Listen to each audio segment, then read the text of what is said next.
And we are live. It's episode 22 of the Coin Jam podcast. Hopefully that worked. But yeah, welcome to our November episode. Yes, it is December 7th. Yes, we are a couple weeks late. Don't blame us. Blame the holidays.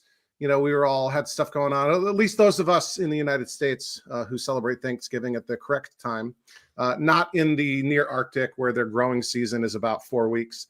And they have to celebrate the harvest in at the end of July. Yeah. Shots fired. Yeah. We have an anonymous guest here who has apparently deleted himself from his name there. But yeah, so yes, we're late, but this is when we scheduled it for. And I think we'll actually have our December one not be on Christmas weekend, but be the first the weekend, the end of the first week of January. But then we'll get back to our normal schedule. So yeah, welcome everybody. I'm Charlie from Overtime Arcade. I'm joined as always by my colleagues in crime here, Kay from Prime Arcade, Liam from Retrobotics, and anonymous person from the Great White North who has deleted his name from his little bubble at the bottom. Let's see who's in the live chat right now. We got Encore's Arcade. We've got Arcade Alex, channel member, Jeffrey Mays, channel member, Papa Sean 69, tubing in from Peterborough, Ontario, channel member, Scott Brockway, channel member, Inco, not a channel member, not sure what's up with that. And yeah, somebody claiming that Thanksgiving was invented in Canada. Canada didn't even exist back then. Hey, let's see what's happening. We're like 2 minutes in, and that's like 3. hey, it's all right. It's all right. It's my second favorite country in the continent of North America. You are the reason I drink. There you go. There you go. So, yeah, how's everyone doing? Hope you had a good Thanksgiving holiday for those of you who celebrated. I had lots of stuff going on. It's been crazy. It's been super cold here, like wind chills down to below 10 degrees Fahrenheit. For those of you who speak American. Yeah, I know. I think they've been permafrost in Calgary since October 1st. But yeah, what's going on, guys? How y'all doing? Doing all right. It's been all the way down to 50 here. So, absolutely freezing. Funny that you say Canada is your second favorite North American country. It's my fourth favorite North American country. So, it's still up there. It's not top 3, but it's up there. Well, I guess if you count Caribbean island nations as part of North America. I was just saying Greenland is number 3. Yeah. Greenland's not a country. It's part of Denmark. Relax. It's soon to be. Well, it's soon to be part of the United States. Who are we kidding? And looking at you, Alberta. There you go. So, another star. So, just fun fact: Greenland actually was almost part of the United States. It was very close. It was very, very close. We basically decided to give it back. Yeah. Well, yeah. It's been 37.4 degrees Fahrenheit in Calgary right now. But it is currently. And this last week, it's like around 45 to 53-ish. It's 32 degrees Fahrenheit in Virginia, so I don't know what you're complaining about. Yeah. I don't know why you're saying that it's like ultra cold here. It's not. But especially Calgary, we actually have really good weather. It's going to be warm here tomorrow. It's going to be almost 60 for the next 4 days in a row, which is good because I need to paint. I have some stuff I need to paint before I pack up all that for the end of the year. So, So already too late here. Too late for painting too now. Late? No, you're going to get the same weather as I do for the next 4 days. I don't know, man. It's been pretty cold. Look at your weather app right now. 57, 51, 55, 57, and then back. Oh, actually, and then the following Monday will be 55 again, so I might get one more chance to paint. Yeah, it'll be 50 here, 50, 55. So it's like what, 13 degrees Celsius? Sorry, 13 degrees what the rest of the world measures in? Not in freedom units. What's that in Kelvin? You mean how they measure incorrectly? Yeah. Well, I'm sure I've said this joke before. It's not new, but there's 2 types of countries in the world: countries that use the metric system and countries that have walked on the moon. There you go. So, and also, Chance, by the way, how many insults am I up to? Are you still counting? I stopped counting. Because there's one that you've missed, and I don't know. Somebody might notice it at some point, but nobody has participated in that. So. Oh, your attempt at a beard? No. Oh, no. That's been going for a while. Okay. It's been going for a while. It's not quite wide enough to be Santa Claus, but we're getting Wow. there. We all just woke up and chose violence today. This is great, guys. That's what the people want, Yeah. Nobody wants happy, whatever. Papa Sean 69 says it's Snowmageddon up in Ontario. And yeah, I've been talking to Troy from Troy's Restorations. They've got like 4 feet of snow already. He's in northeast Ohio, so getting that lake effect snow that's probably affecting Ontario as well. So yeah, we got goat cheering for blood. There we go. All right. So let's see. So I've also I'm a little bit discombobulated. I was getting flack from Chance about half an hour before we started for not having the show notes ready, so I slapped those together. But I didn't really do any. We've talked about, we've been talking about this for over a month, what the topic is going to be, which is locations, right? Like what it means to put games on location, considerations, right? Like maintenance for games on location, when the public's playing your stuff, or even not just a public location, but just like inviting muggles to your house for a party, like non-arcade enthusiasts, regular, normal, everyday, ordinary people, right? Like your in-laws or your colleagues from work or neighbors, whatever. People don't know anything about arcade games, don't know how to appreciate them. With kids are going to be, hanging from joysticks, bending joysticks, all kinds of stuff. So that's what we'll be talking about. But I have exactly one word of notes written for the topic, which is locations. But I'm sure we all have something different to contribute, whether we have games on locations or we have big parties at our houses or we sell games to operators that go on location. I know we have folks in the live chat who are operators who have games on location. Frog Puppet, Overtime Arcade channel member checking in. And Scotty, Troy's doing fine. I talked to him today. He's just dealing with a ton of snow, and he said it was like 50-mile-an-hour wind gusts, so he's doing all right. But should we get into the standard updates? Anything anyone wants to throw out there before we dive into that? There you go. There's that intellect. I would say with that reminder, for all super chat donations, you can mute Chance. You have the power. It's in your hands, people. That's right. So let's see. Kay, do you want to dive in first? Any recent pickups? What's been going on? What have you been working on? Certainly. All right. So exactly 3 days ago, in fact, Inco and I took a road trip over to New Mexico. There was I guess you could call it a little mini warehouse raid. But it was a nice warehouse, quite full of quite a bit of stuff. Jukeboxes, pinballs, arcade machines, lots of like bar tops and just lots of equipment. And we went picking, and I came back with a truckload of stuff. Was it all individually priced, or how was that? How was that done? Yeah, it was. I picked out a truckload of stuff, and he individually priced everything, but I just made a bulk offer for everything, and we made a deal that way. A lot of the stuff had already been spoken for, so I was just kind of picking stuff that was still available. What's the highlight reel? I was not the first person to find this place. Apparently, it'd been available for about a month, so a lot of stuff had already been grabbed. I picked up a Mortal Kombat and a Data East cab, a Miss Pac-Man, just an empty shell, no board or monitor, a Popeye upright with no power supply, but everything else is there. A Dig Dug cocktail, no artwork. There's nothing on the bezel, and the control panel overlays are gone, but otherwise complete. A Time Killers in a converted Asteroids, and an Ivan Stewart's Off-Road, complete with the track pack upgrade. Off-Road's a good game. 3-player, 2-player? 3-player. Nice. So that took up half the truck. Well, I managed to get all 6 in the truck at once, so it was one trip, so no big deal. But they all have their issues.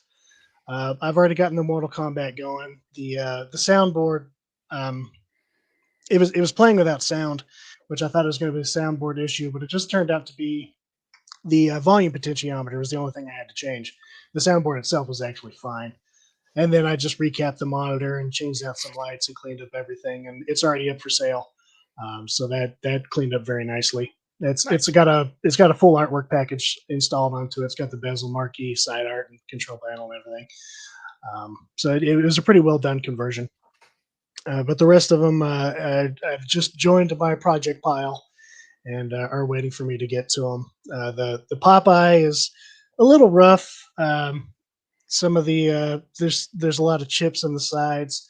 The side art's missing on one side. It's pretty rough on the other. The bezel, marquee, and control panel artwork are in pretty good shape. I think I can leave those as is. Team molding is pretty rough, but the power supply is completely missing. But I can get one of those, adapters and just replace that. PCBs in there, monitors in there. I don't know what shape they're in, and until I get a power supply in there, I won't really know what shape they're in. But hopefully, those will be either working or repairable. But I think that Popeye will clean up pretty nicely whenever I'm done with it. The Dig Dug is complete, but the monitor doesn't power on, but it is there. The board lights up, but nobody's home. So I'll have to take a closer look at that. Time Killers works, but has some serious graphic issues. Basically, it looks like if you were putting Time Killers on the Atari 2600, just because you just have giant blobs that are moving around. Instead of the sprites? Yeah, so and there's no words or anything on any of the high score tables or anything like that. The only thing that's even visible really is like the insert one coin at the bottom left. That's the only thing that's legible. Everything else is just a mass of blobs. But technically, you can still play the game. It just looks horrible. It's just as good.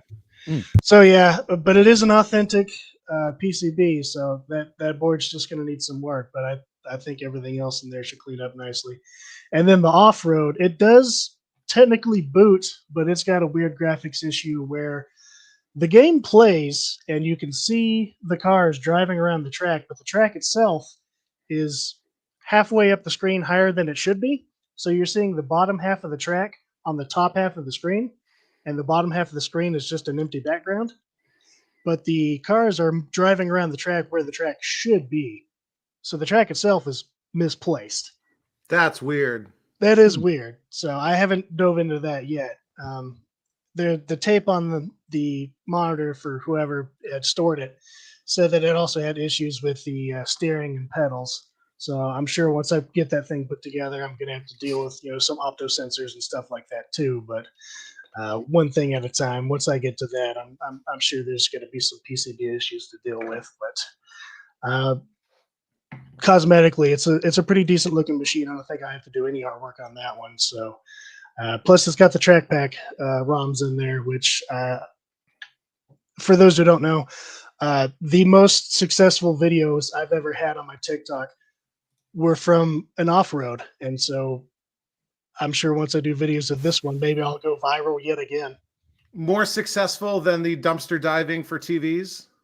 Yes. Really? Well, technically, the TV video did really well on Facebook. Ah, okay. On Facebook, it's got like 1.5 million views. Yeah. It's got like 300,000. But the off-road video, I put it in 3 parts. Part 1 is the one that was most successful. I posted it a little over a year ago, and it did almost 1 million views. I reposted it after a year because it lets you kind of repost videos at like a on this day kind of thing. It just lets you repost videos.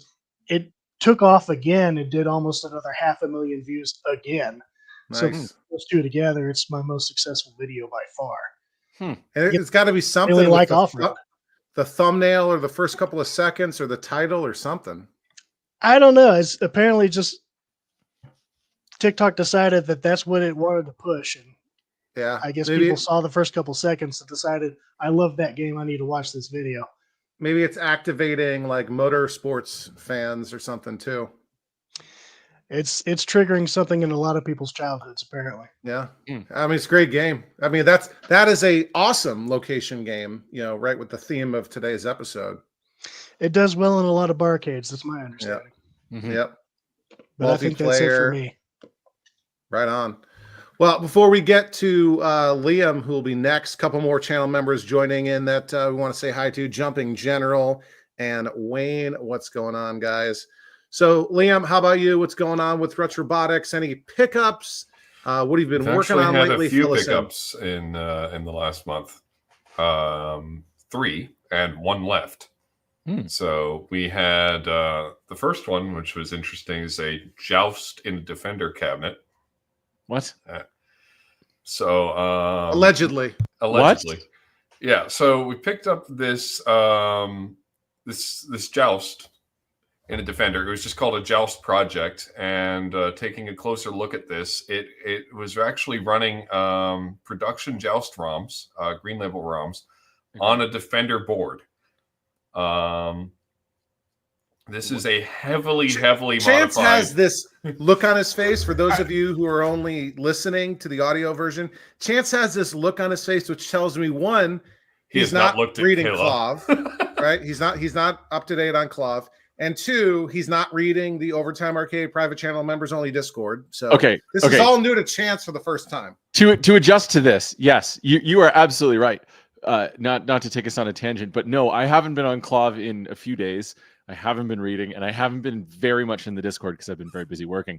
What is the look on my face is for, Liam, is I'm really good at envisioning things and like mentally like doing the math in my head of what somebody describes to me.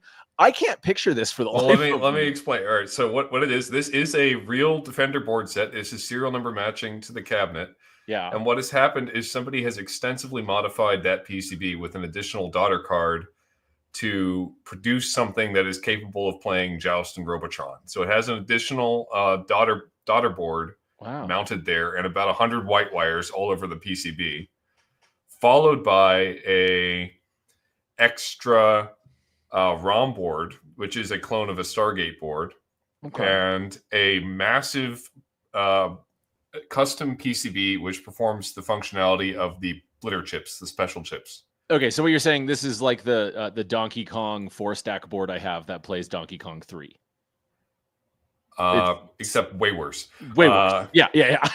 But if you look, it's like a 6-board set, and it is ridiculous. And the crazy thing is, I got it working. So it does in fact play Joust, and it's absolutely wild. The marquee is not a real Joust marquee either. It's a bootleg, but it's incredibly well done. Seems to be made of like stacked paper or something. So it was honestly really cool. For a while, there was a debate of whether or not this was a prototype or a bootleg. Eventually, it tipped into the bootleg camp, and I'm pretty sure that's what it was. It's a prototype bootleg. It sounds like an operator who was too cheap, but like had a lot of tools. A lot of tools and a lot of know-how, because they must have managed to reverse engineer the Williams special chip in the time frame required to make this thing profitable. Yeah. Okay. Maybe not an operator. Maybe like a DIY guy. Huh. Whatever it is, it's extremely impressive. So that was kind of cool to work on.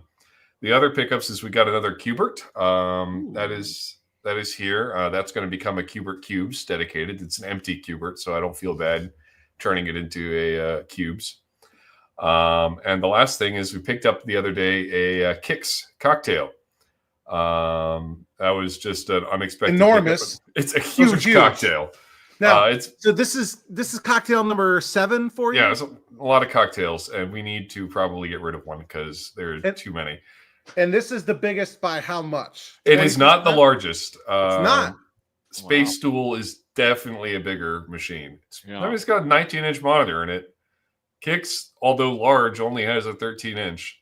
So it just seems bigger, but it's definitely the second largest machine. And it's going to take the place of our asteroids in the arcade. Nice.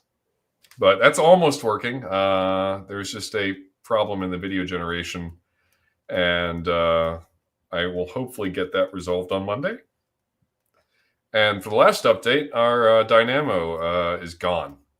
That was given to our good friend Jeff as part of a trade from a while back, and finally got it up to him, and he's turned it into a awesome WrestleFest game. I'm really glad it went to him, because he gave it the love that I did not give it any time in the last 10 years that I've owned that machine. So I'm very glad it has gone to a good home. Nice. WrestleFest is a fantastic game.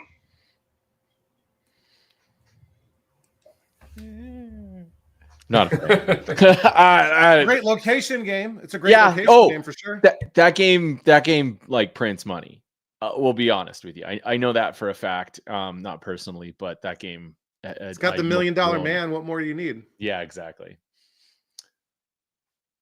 Oh well. Any other updates, Liam? Not for pickups and game room stuff. Other than that, everything is still the same in the actual arcade. Right on. Sweet. Chance, you need a reload, or you want to just fly right into your updates? We'll fly right into my updates. If I reload now, we'll be drunk by the time we get to the main topic. So no real updates. I guess, did I get the parts for? Did I talk about the holster for One Wild Gunman on the last episode? Did I have it? I think so. Did I? Okay.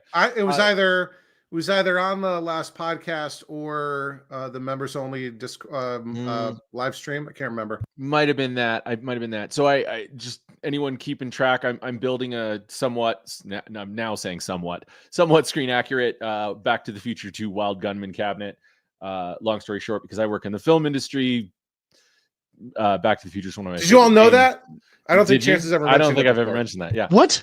Yeah, I don't know. It's not like he talks about it all the time, on a regular basis. And I work in playback and props, so like it's Do just you? poetic for me to have, as a Nintendo collector, to have a Wild Gunman. So I managed to get a holster made by a props maker here in town, who's like a legendary props maker. So that's kind of really one of my only two updates. And the other thing is, I did finally get some parts together to get my Sky Skipper PCB built. The conversion PCB out of a Popeye PCB. So I had to ship that off to a buddy of mine to do some pretty in-depth diagnostics. But other than that, no real acquisitions arcade-wise to speak of anyway. All right. Boring. Boo. Let's see. Okay. So what about me? So it's been a while, and I was on this tear trying to get projects done. So we talked about last time the Frogger got done and something else got done, or the Cubert got done. But even since the last podcast, I finished the Deco Burger Time, which has been awesome. I'm using that as a vertical bit kit platform. Boots to Burger Time, plays great. 40 something other games on that thing, just awesome. 4600 monitors rocking. It looks great. It's on the end of the row up against the wall. It's got a flat top. I got stuff on top of it. That the cabinet's been awesome for me so far. So really happy with that. Really happy with, and I had wanted a Burger Time for the longest time, and this weird thing fell in my lap. So very happy about how all that went. Also, long time coming, 2 years coming, I finally painted the Ms. Pac-Man. It definitely didn't come out perfect. The stencils were great, but I made some mistakes, and we talked about this a little bit. Because I was in process of doing the stencils during the last podcast. I think ultimately what I did was I sanded the primer too fine or with too high of a grit. So the base coat, the base layer of the paint had some adhesion issues, but got it all sorted out with some touch-ups. And again, it's not perfect, but a million times better than it was when I got it. And so hopefully we'll be getting the Ms. Pac finished soon. I also did a one and done on Vanguard, which I also picked up from Jeff. Liam mentioned earlier with the Dynamo. That was a one and done. That's ready to go. It's at the end of the row. That was pretty easy. It was already working, just need a little bit of TLC. I've been spending most of my time working on this Tetris cocktail, which is a Dynamo HS6 cocktail with a authentic Tetris PCB, Tetris kit in it. Everything works individually, but the cabinet needed some work, and so I'm doing all that. And that's what I've been stymied on with the painting. So hopefully tomorrow I'll do a last little skim coat of Bondo in the morning, and by lunchtime I'll be painting the cabinet and the coin door and all of the various bits and bobs of metal parts that need to be repainted. I've had the tumbler going for like 2 weeks, basically, on all the little bits and bobs, getting all that sand off. So that's great. Believe it or not, even though the last episode is like a month and a half ago, I have made 0 pickups since that last episode. 0 new games have I picked up. So, Unbelievable. Wow. I have gone through withdrawals. Like, Hand in your card now. I just, like, in the middle of the night, I wake up in a cold sweat and open up Who are Facebook you? Marketplace. I know.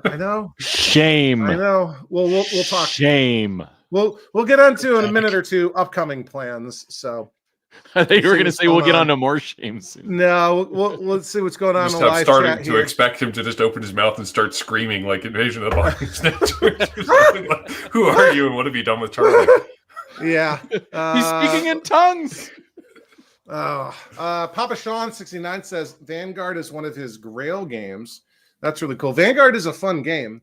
So yeah, if you guys haven't played it, it's got music from Star Trek and Flash Gordon. It's got speech in the game. It scrolls in all different directions. It's got power-ups. It's got continues technically. Vanguard is a pretty cool game, a little bit ahead of its time. But yeah, so projects you're currently working on. Liam, tell us. I know you've been, we've all sort of been following your Inferno restoration with interest. How's that been going? The Inferno is coming along nicely. In early November, it got painted. I probably did like a dozen coats of Rust-Oleum, satin black, oil-based paint, not the spray can kind. I did the HVLP in the barn, and it came out really nice. So, pause. The barn, is this going to be like a painting booth sort of thing? Or just it has been for now, but it will eventually become the new workshop. But for right now, while it's empty, we lined it with plastic, and I painted a ton of crap out there. So I painted the Inferno out there. I also painted 2 Atari head boxes for iRobot and Firefox out there, and a few other miscellaneous pieces. Is the barn insulated? No. I figured. Ooh. Yeah. But the Inferno, as I said, it painted, let it sit for a couple weeks, and only a couple days ago, it got artwork applied. So it has its side art now. It also has bezel artwork. The monitor is reinstalled into the game. Hopefully a board set shall be here soon. So what will be left on that is the control panel and the very, very expensive joysticks. I will have to build a harness for it, and that's about it. And then hopefully a Inferno will be ready to join the arcade. I'm so Also, excited for you to finish that. I just like living by like, oh yeah. it looks Sorry, really good. continue. If you've seen on the Overtime Discord or on Caleb, I've posted photos of the artwork on it. It looks great. I was very happy with that. So I'm really excited to see this thing done. Liam, Papa Sean 69 wants to know when you're going to release a video with these updates. Eventually, hopefully, I'll find some time to actually take footage instead of a million pictures. And I quote, "I hope you're recording content." We're just That could also be directed at you, Chance. But that's not the only thing that I've been working on. I've had a number of successes recently with project updates. iRobot has moved forward. I've recently finished rebuilding the original harness. Thanks to Jeff K, I was able to copy an original harness, make a template, and repair mine. So it is fully complete. Ready to go back in the cabinet. I restored the head box, put new rails on it, and reassembled everything, disco monitor in the cabinet. So that is good to go as well. I have the PCB, I have the EMI cage waiting for it. So now all I need to at least be able to play the game is a Atari switching power supply. And ideally the control panel, but the game is making progress. So that's good as well. And finally for projects, the kicks, just picked it up, but almost done with it. Tore it apart with the help of some people in the Overtime Discord, and hopefully found the problem. So waiting for DigiKey parts to arrive, and then that'll be able to come into the arcade as well. Is DigiKey 24-hour delivery for you guys as well? 24-hour It's sometimes delivery. super fast. Yeah, It- I get yeah. I get DigiKey and I usually get about Mauser 3-day delivery. Oh for wow! DigiKey.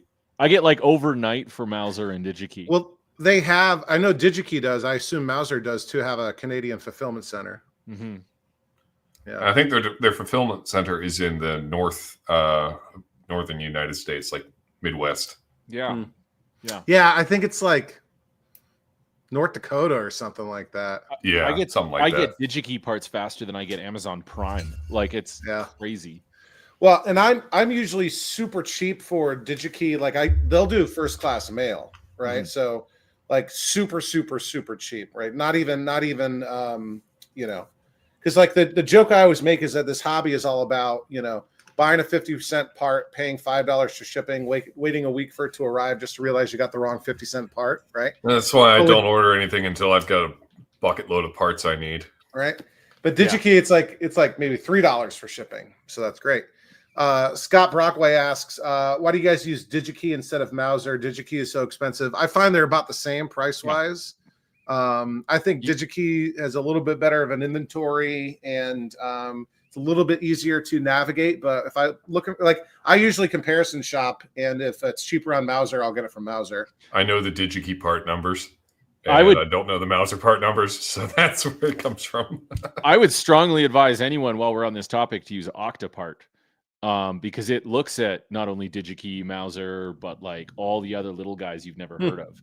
I use Octapart for everything. I never look directly at DigiKey or Mauser. And then it just searches throughout all the providers.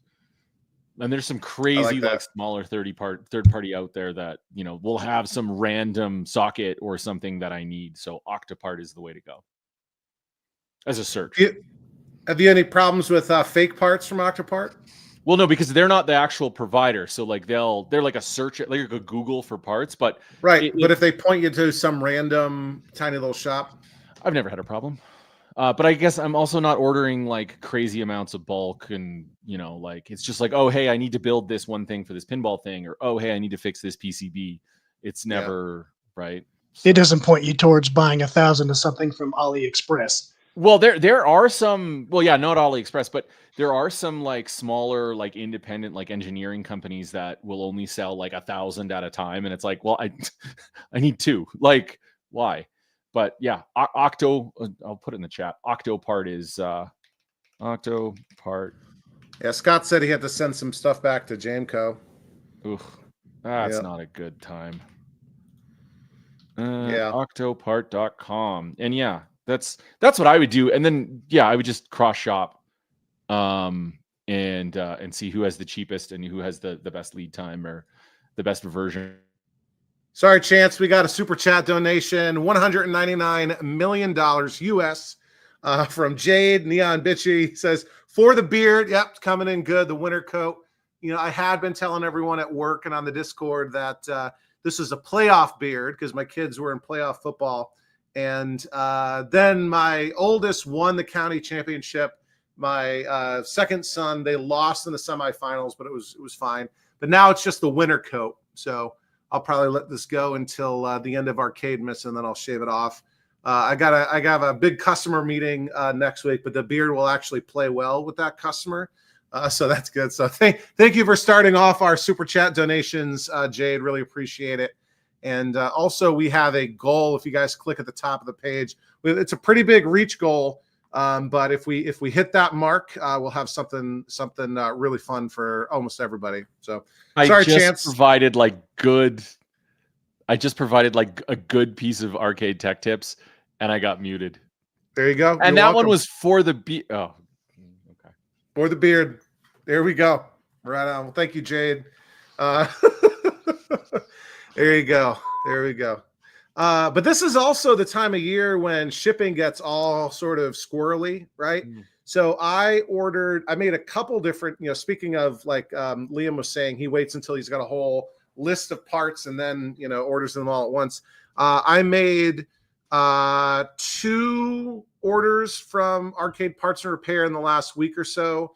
One I think I placed on Saturday, or it shipped on Saturday and of last week, and one I placed on, I want to say Tuesday.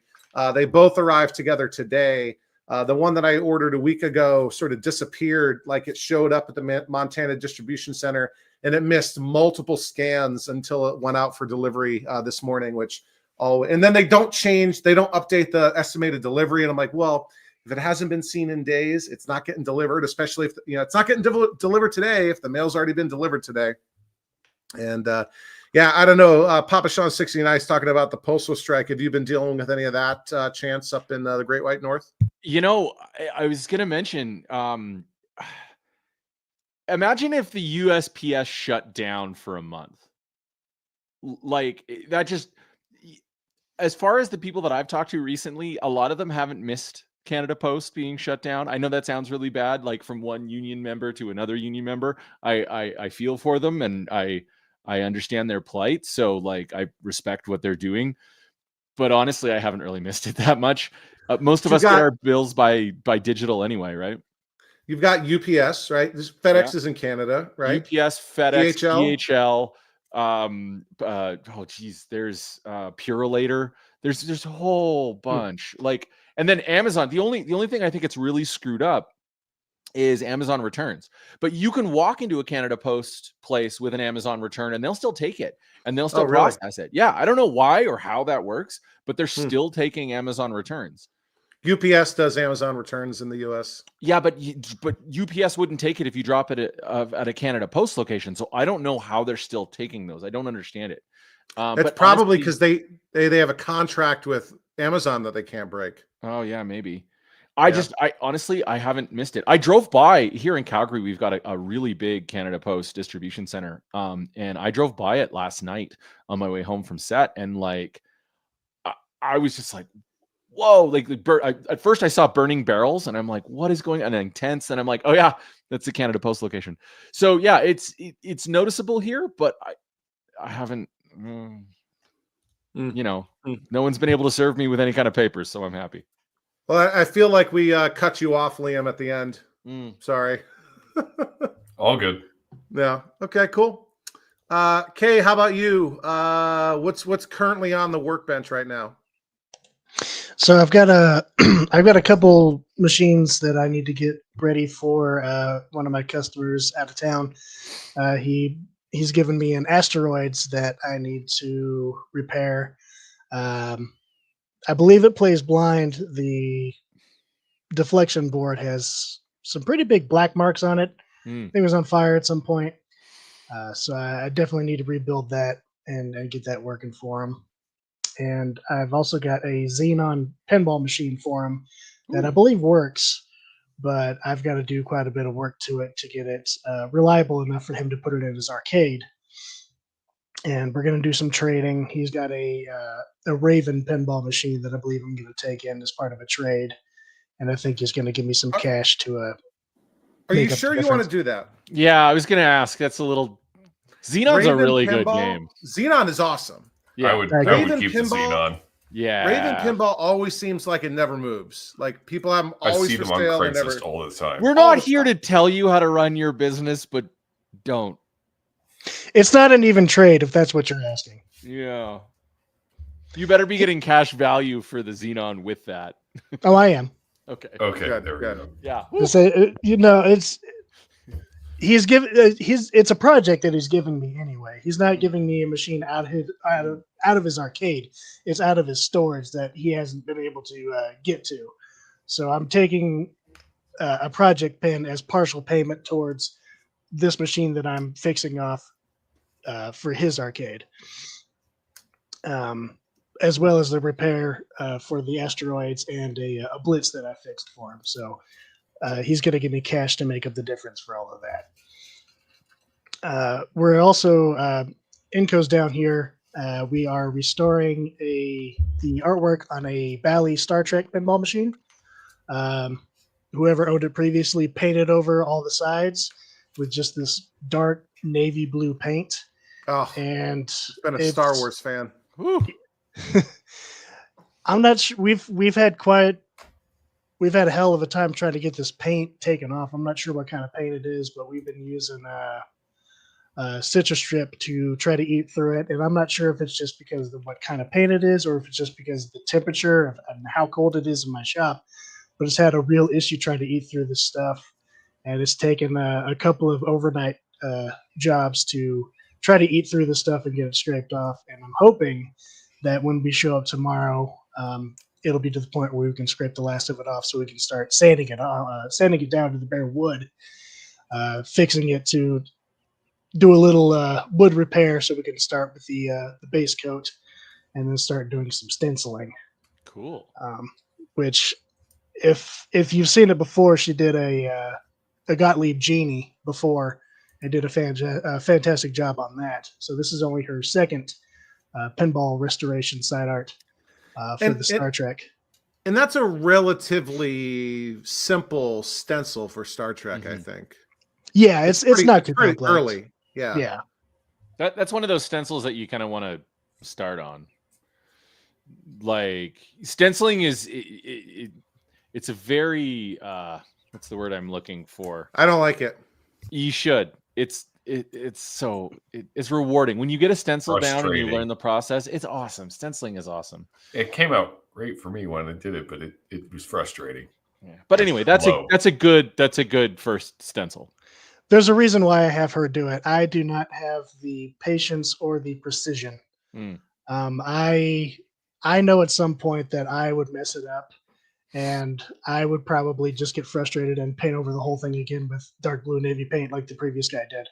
Mm-hmm. So that's why I have her do it, because I want it done right. And she didn't fail last time. She's not going to fail this time. So I'm going to end up with a very nice looking, but no pressure, side art. Yeah, no pressure. She's in the other room right now listening. She's texting in the chat too. Yeah, she's 20 feet away from me right now, but yeah, she's listening as well.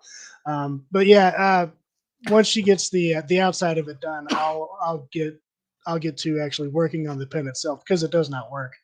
But I've already got all the parts I need for it. I think I've got an Altec MPU and a replacement power supply board, and already a rubber kit and LED kit and all that fun stuff to get it into a nice working, beautiful pen. So she's going to work on the cosmetics, and then I'll take care of all the rest of it when she's done. Sweet. Sorry, I'm too focused on the live chat. Yeah, and feeling out all the times that Kay swore in that one. I know. Yep. Swore. Yep. Chance, how about you? What's are you working on anything? Yeah. Just work.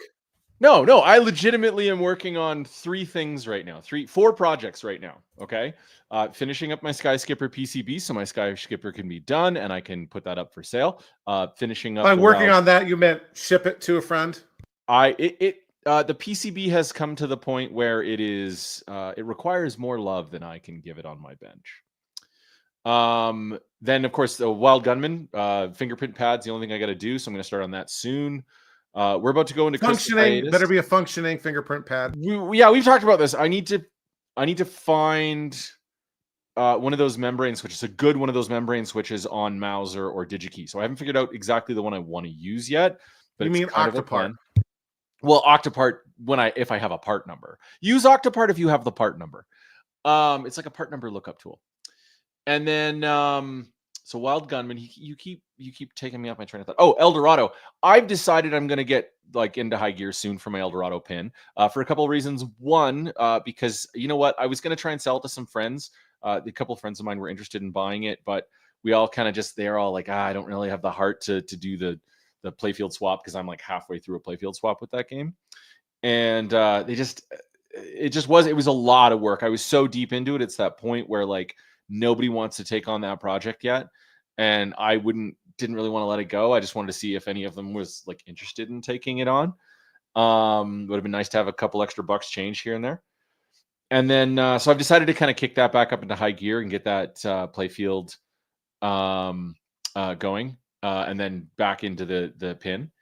And then the X-Men 4-player I have in my garage. I'm about to take the NBA Jam PCB and art kit off of it and put that up for sale. And then I'm going to go out and I'm going to buy go to XL Arcade and get a new art kit for that, and then get it up and get it on location.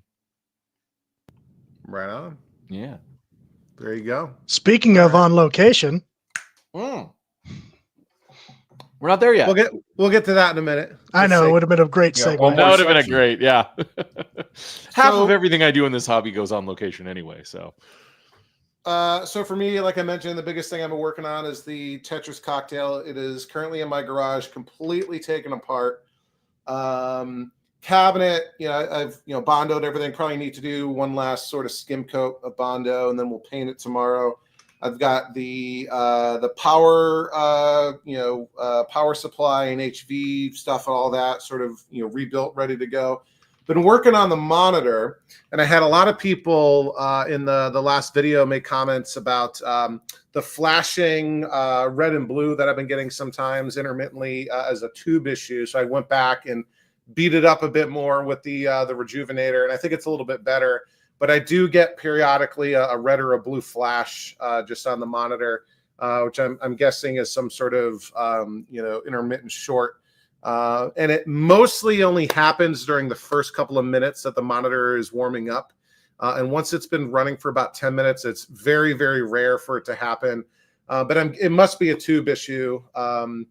So I might end up, because that game is also going to be, speaking of locations, going into my new office. We moved offices at work, new building. And that's going to go in there. And I really, really wanted to use that tube because it's got, I would say, medium burn, but it's Tetris cocktail burn.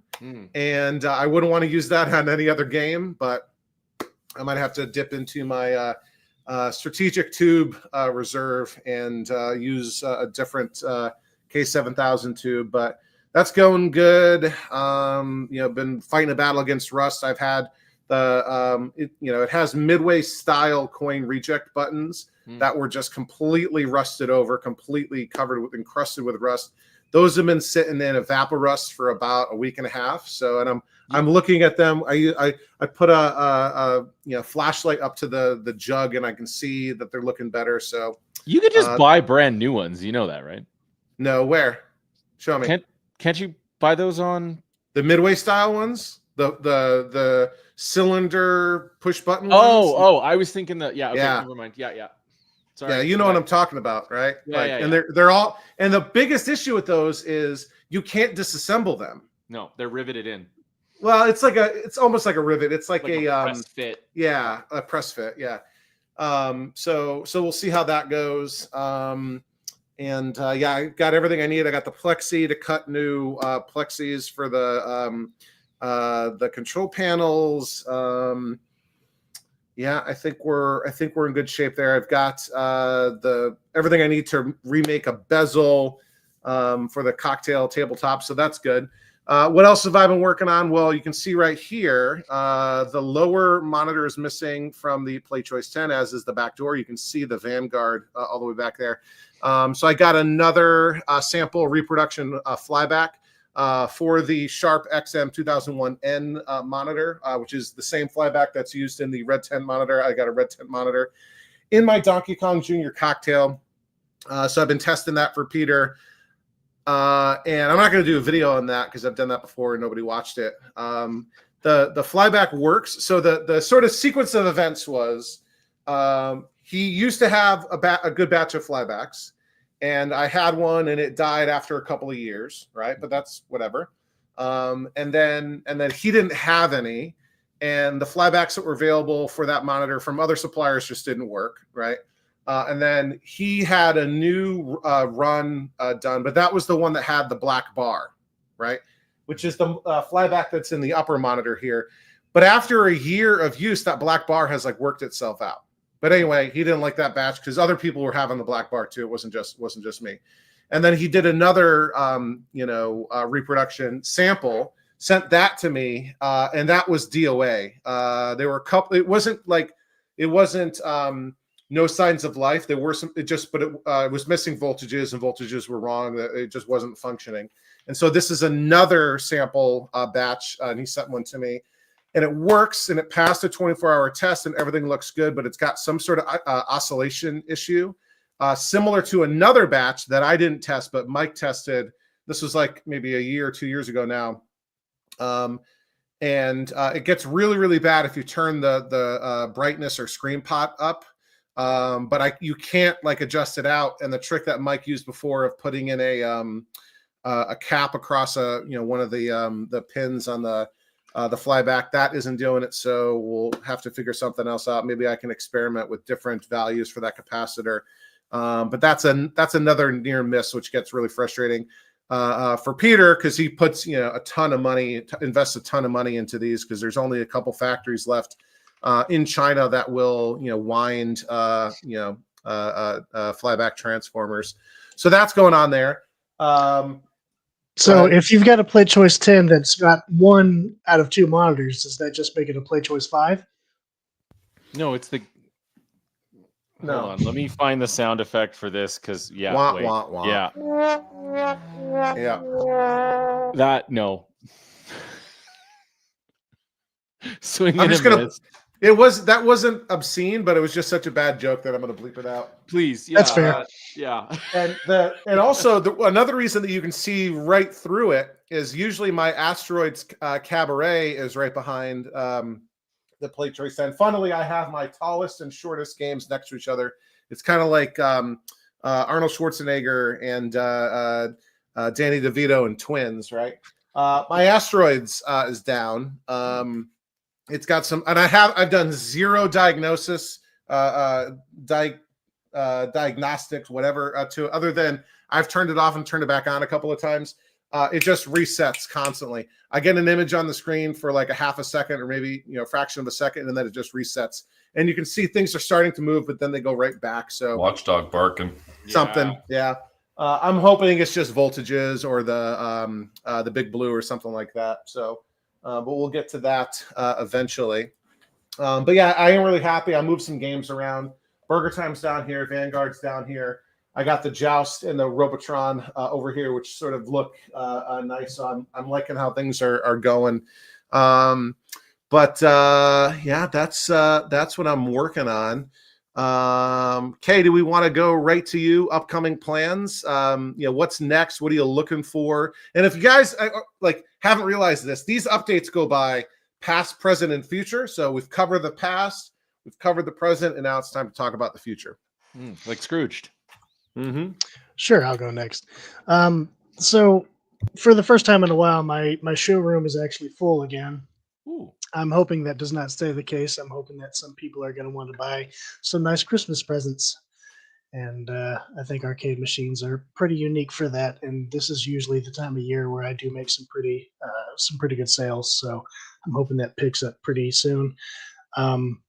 So I'm going to be using this time to burn through some of my repair queue, because I've got a corner of my shop that's nothing but machines that other people have dropped off for me to work on. And that's, the Asteroids and Xenon are part of that. But there's a couple dozen other than that are sitting right behind those machines waiting for me to get to. So I'm hoping to start going through some of those, and I will be making videos on my TikTok of those repairs. So expect some more content soon. That's what's coming up next, is me fixing other people's stuff. There you go. Speaking of which, Liam, you didn't tell people how you got the Kicks cocktail. Yeah, the Kicks was received in trade, actually, for fixing a Miss Pac-Man cocktail. Dead Kicks, dead Miss Pac-Man cocktail. I also have got some additional repair work, hopefully, to go through. But how did you fix it? How'd you fix the Miss Pac-Man? The Miss Pac? It was a blown monitor and a couple loose connections. So everything that could have been wrong with that G07 was wrong. Recap, new flyback, new IC, new horizontal deflection transistor, a couple other things as well. New flyback, because it uses a 19-inch G07, right? Yes. Yeah, okay.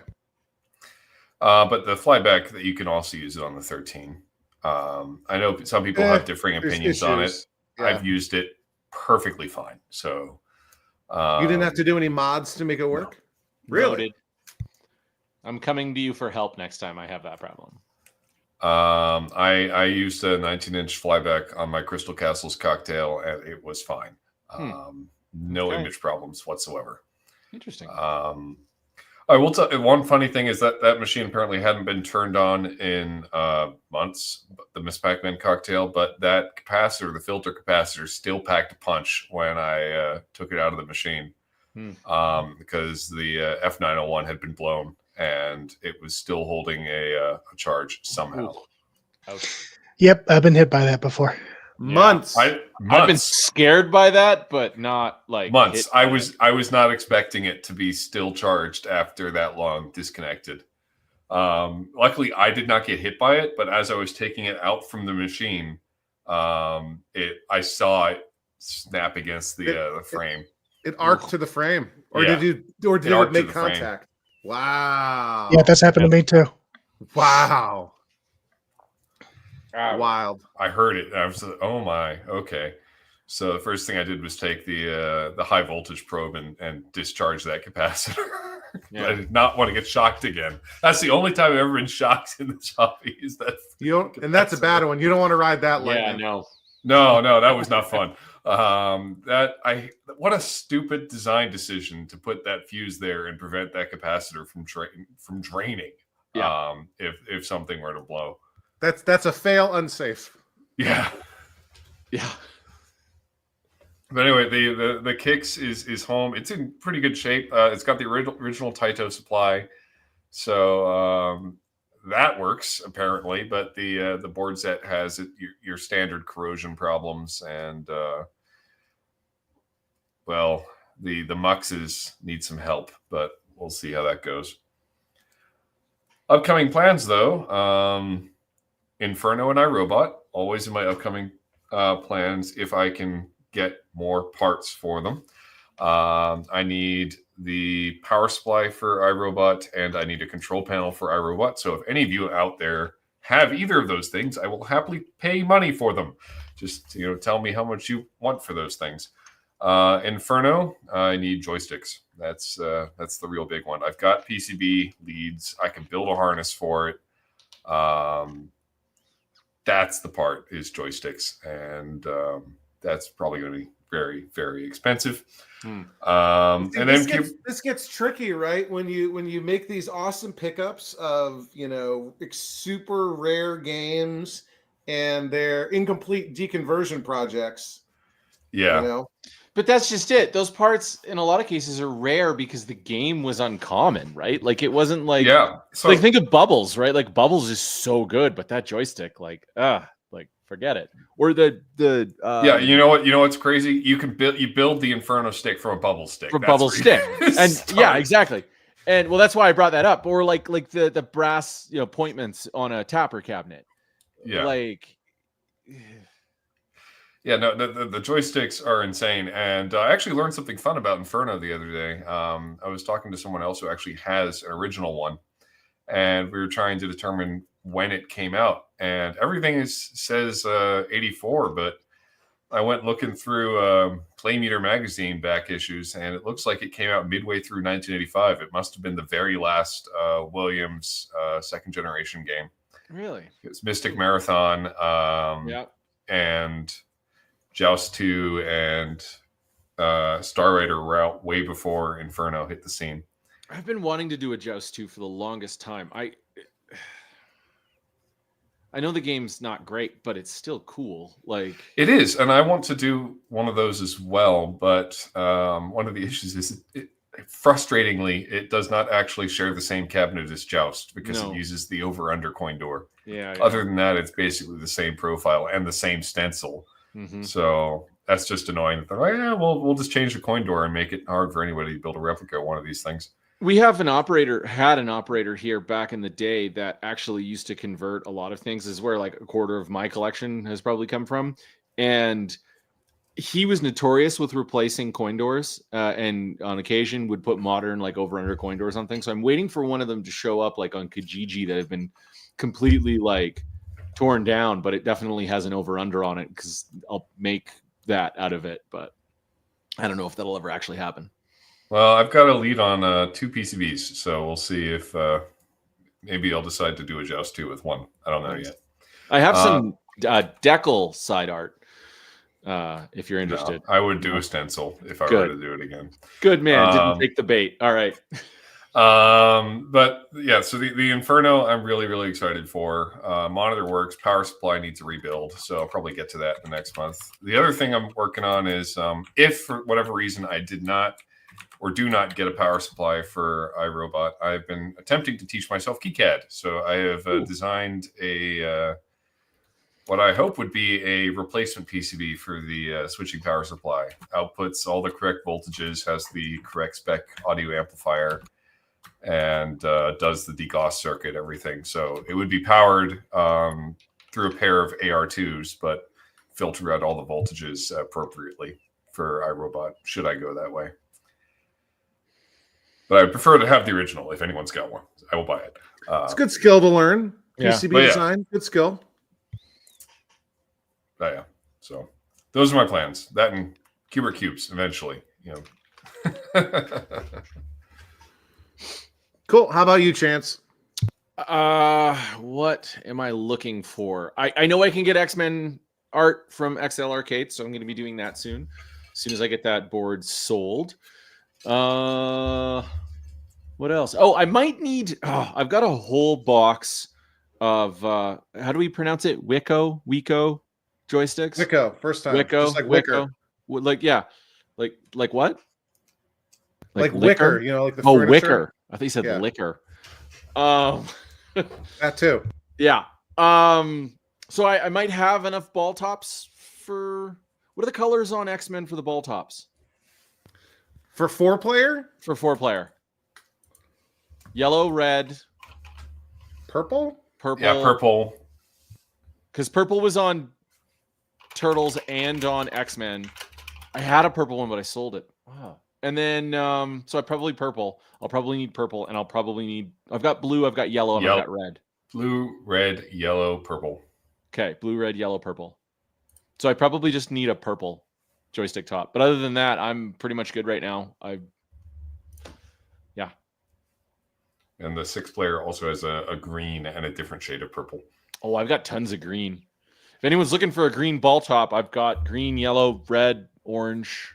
I don't know.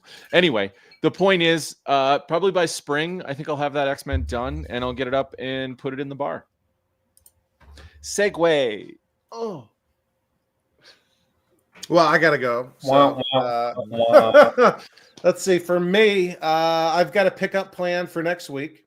I'm also getting rid of a machine next week. I've also got another pickup lined up. But that one is like whenever I get to it type of thing. I got a lot of stuff planned. I'm going to be very busy for the rest of the month. One of the packages that I just got delivered from Arcade Parts to Repair is basically everything I need to completely rebuild the amp monitor that's in that Atari Star Wars that you guys have seen in the background in my garage for the past couple of months. So allegedly that game was bought like 10 years ago playing blind and has not been touched since. So I'm going to crack that open. And you're going to start with that high voltage transformer, right?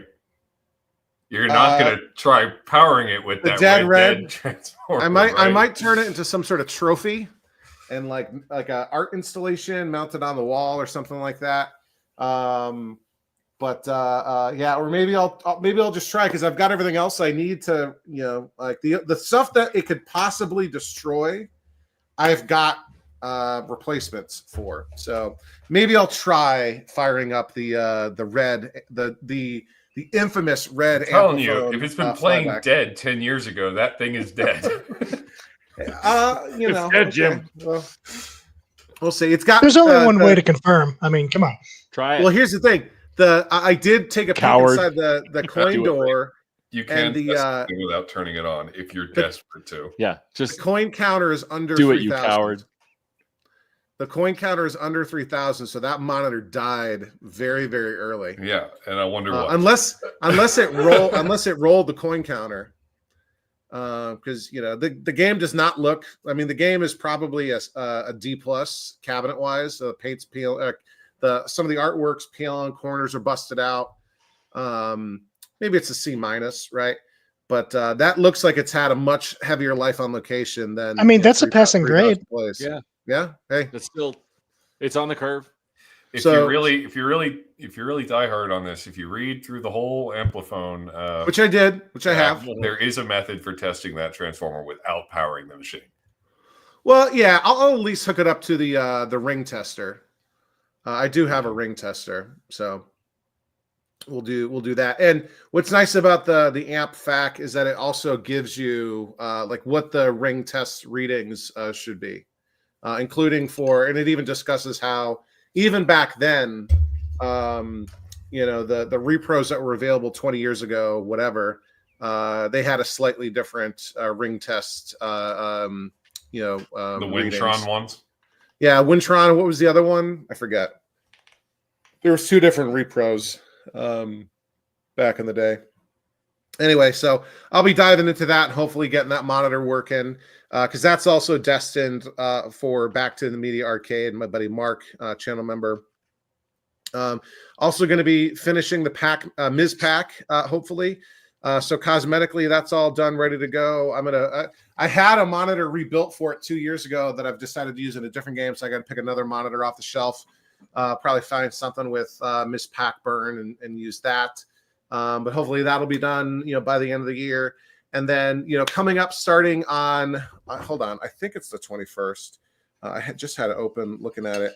Yeah, starting on the 21st of December, so 2 weeks from today, I'm going to do the 3rd annual 12 Days of Arcademas. So if you haven't heard of this before, this is something I do every Christmas time on my channel because my job is really awesome and we close between Christmas and New Year's. So I do 12 days of a new video every single day, lots of different formats. We do some live streams, we do some full-length episodes, we do some shorts. It's going to start with a kickoff live stream, public live stream on the 21st, and then 12 straight days ending on January 1st, just after midnight. I do a New Year's live stream starting around 12:15 a.m. Eastern time. So kiss your spouse and kids, whatever, significant other, put them to bed after the ball drops, and then hop on the live stream. So that's going to be great. So some cool things I've got planned for that. I'm hoping to do the Star Wars amp monitor as a video there. I'm hoping to finish the Ms. Pack as an episode for that. I've got a pickup video planned for that. I'm hoping to, hopefully, I don't know if this will happen. I'm hoping to one and done the Bosconian, the Sideham Bosconian, get all that done and playing in a single episode. In fact, Dillweed, if you're listening, I still need that joystick, please. Yeah, so for this weekend, believe it or not, I filmed probably 2 minutes of footage so far for this weekend's episode. So this weekend's episode is going to be delayed until Monday. I've been trying to get the Tetris cocktail done for that, but that's not going to work. So I don't know. I started filming another episode, but then ran into a problem there. Anyway, I'll get something out by Monday, and hopefully it won't just be another gameplay video.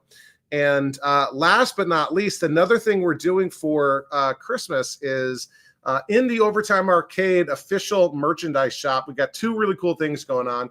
We have a limited edition Christmas t-shirt design.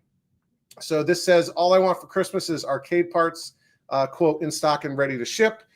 So this is a little design I made. It's also available as a sweatshirt. So if you want to have it for a ugly Christmas sweater party or something like that, and it's limited edition, limited time only. So once I think I'll get rid of it, I'll take it off the shop on New Year's. So act now while you can. And the second item is limited edition Christmas feet pics. Well, that's a different tier of the channel membership support package. The other thing that's going on right now, which is also limited, is the last sale of the year. So right now, ending midnight tonight, 25% off everything and free standard shipping. Ends tonight, midnight Eastern time. So you got a little bit less than 2 hours to go. Get your Christmas shopping done. Buy everyone everyone in your life, some kind of Overtime Arcade swag, hat, t-shirt, hoodie, whatever, mug. Everyone loves gifts, right? You got a white elephant party coming up, for work or your neighborhood or something like that. Yo, Eddie, what's happening? 25% off everything, free standard shipping, ends tonight at midnight. So act fast there. I wonder if there's Cool. a market for a calendar with middle-aged men leaning up on arcade games. They made a movie. Oh, well, they made a movie. But you mean the Full Monty arcade edition? Yeah. Well, maybe not naked, but like just like I wonder if there's a market out there for that. Like, because we could do a great, coin op. We could. And there's, I'm Calendar. sure, a way we could do it tastefully. Yeah. And then look at it again. So again, for the Liam's just audio shaking his audience, Sassy K had a little smirk on his face, right? And Liam had this whole like, I'm out. I'm out. Come on, Liam. Oh man. Come on. With that beard, you can be December and January. All right. Start and end it. So did I forget anything? Did I miss anything? Or can we let's just go right on to the main topic. So as we've been teasing, as Chance goes and reloads, and is that a live thing or is that a clip that you play every time? It's a live thing. See? Okay. Yeah. Give me a number between 1 and 5. There you go. Right. 0. 46. We're at 2.7. 40. You said number, not integer. What's up, Dominic? Dominic's in the house. It's a real Awesome. camera, okay? There's down there. Reality Checkmate's here. Why does everybody think that's canned? I don't know. All right. So our topic for this evening, our main topic, our topic du jour, if you will, that's the soup of the day, is locations, right? So most of the time when we're talking here, the assumption is we're talking about private collections, right? Basement, garage. For Kay, this is more of a profession, for him. The rest of us are really hobbyists. But anytime, like you're talking about coin-operated amusement machines, they were never originally intended to be in middle-aged guys, basements, right? No. These are commercial machines designed to be placed on location in public for, every, little kid, high schooler, old person, whatever, to drop a quarter in them, right? Put the money in the machine, you get some flashy lights, and then you go about your day, right? And so although, this hobby has become more about preservation and restoration, locations are still a thing, right? There are public locations, there are arcades, barcades, laundromats, all different kinds of places where these games go and they live and they get played by the public. And that side of things tends to be, there's a lot of differences, a lot of different considerations. Whether you're talking about, selling games to an operator like Kay often does, or operating games yourself, like Chance has games out on location. I think that's literally the camera that I'm using right now that you're playing with in your hand. Is that the Cairo or? Yeah, someone in chat said that it was a waste of the camera having the beer cam, and I said I just have a lot of cameras in this house, so it's more of a waste if they sit on my shelf. Yeah, is it? I'm trying a new camera today, by the way. If anyone has noticed the quality. Razer Kaio? No, it's still the same 720p that we always are going at. I switched to an iPhone 14 Pro as my main camera for the podcast. So anyway, sorry, you were talking about our main Pro Max. Come on. Oh no, that's my main. My main is a 16 Pro Max. Okay, good. Yeah. This is my old phone. Okay. Wow, tangent. Let's say.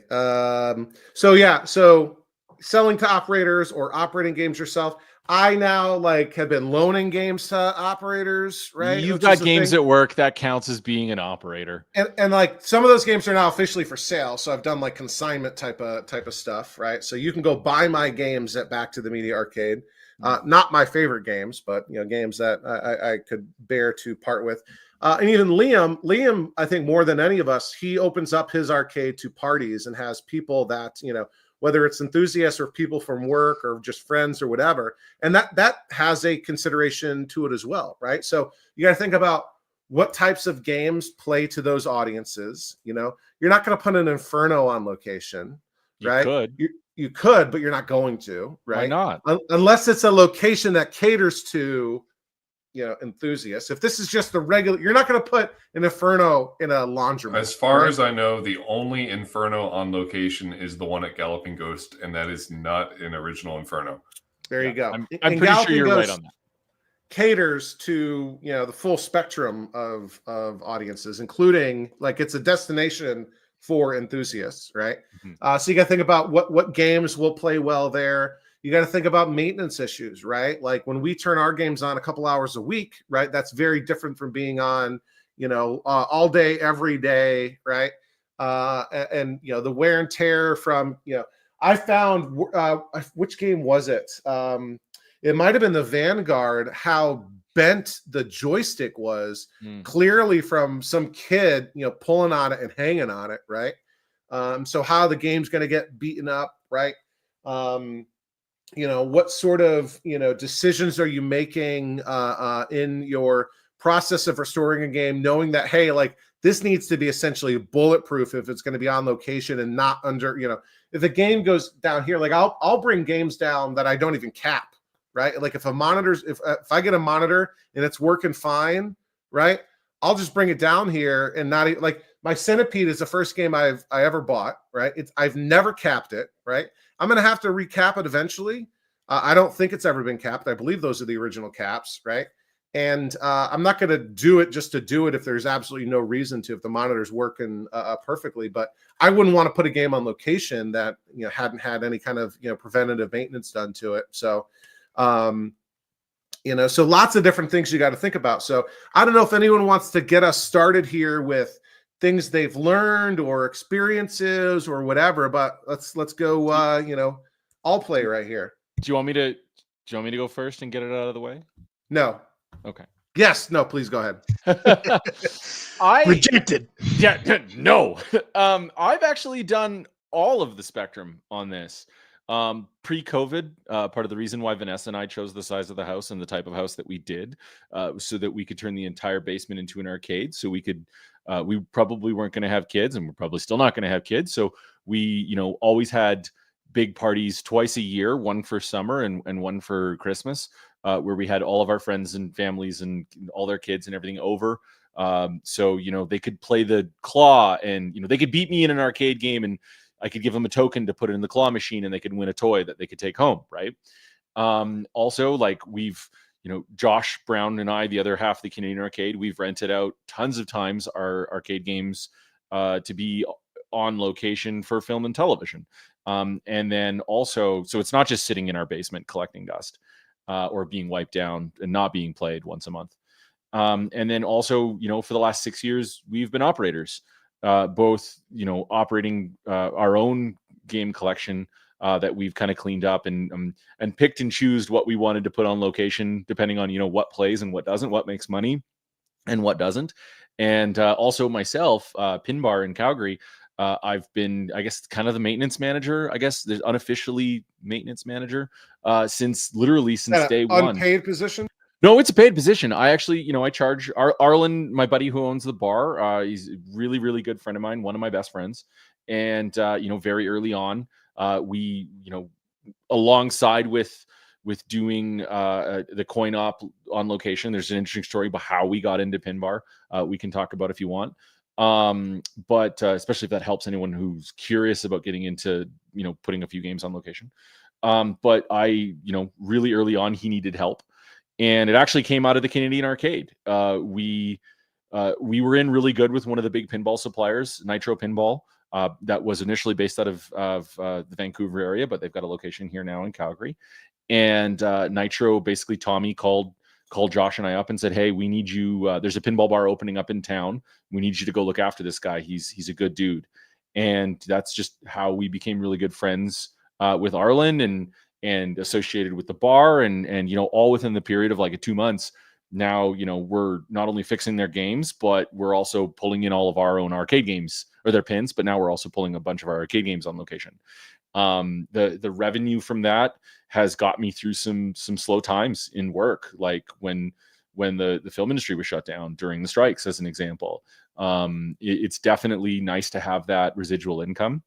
And I think, I mean, along the way, if there's a couple of different types of games that you would put on location when we're speaking about that, and that's like ones that you kind of seek out to try and find and build up so that you can throw it on location, like a Street Fighter cabinet. If you can find a good old HS9 cabinet or an HS2, you can throw some CPS2 and hardware in there, and you can throw that on location. You're going to make, depending on your area and the foot traffic at the location you put them, you're going to make some decent money. It's going to pay for the hardware.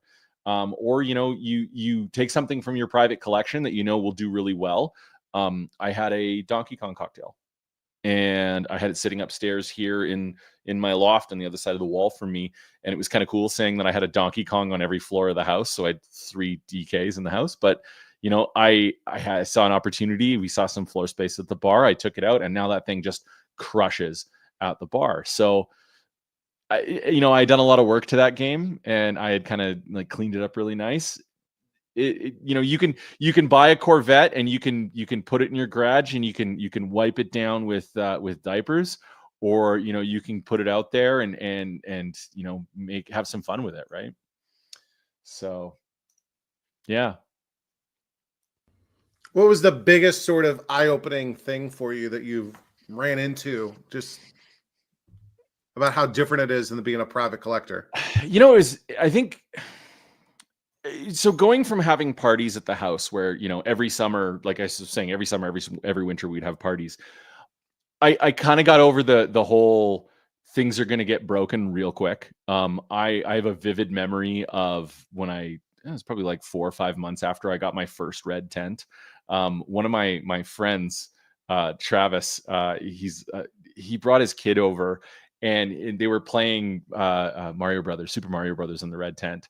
And it was cool because his kid was like really young. He was like 4 or 5 years old at the time, smashing at the control panel and broke the caps off one of the buttons. And at that time, Mike hadn't come out with the new repro buttons. But you know what? I was like, he was like so sorry and so gutted. And I was like, you know what? Like, it's what these are for. I got outside of the whole, like, you know what? I've spent a lot of time cleaning this up and fixing it up. And You're making Liam uncomfortable right now. I got to start from the other side of this. No, that's fine. It's fine. But I mean. So anyway, that's when I shot him. That's when I shot him. But no, like he's one of my best friends, and I was just like, I'll be honest. Like for a minute, I was kind of a little frustrated. I was kind of a little angry. But I'm like, he's a kid.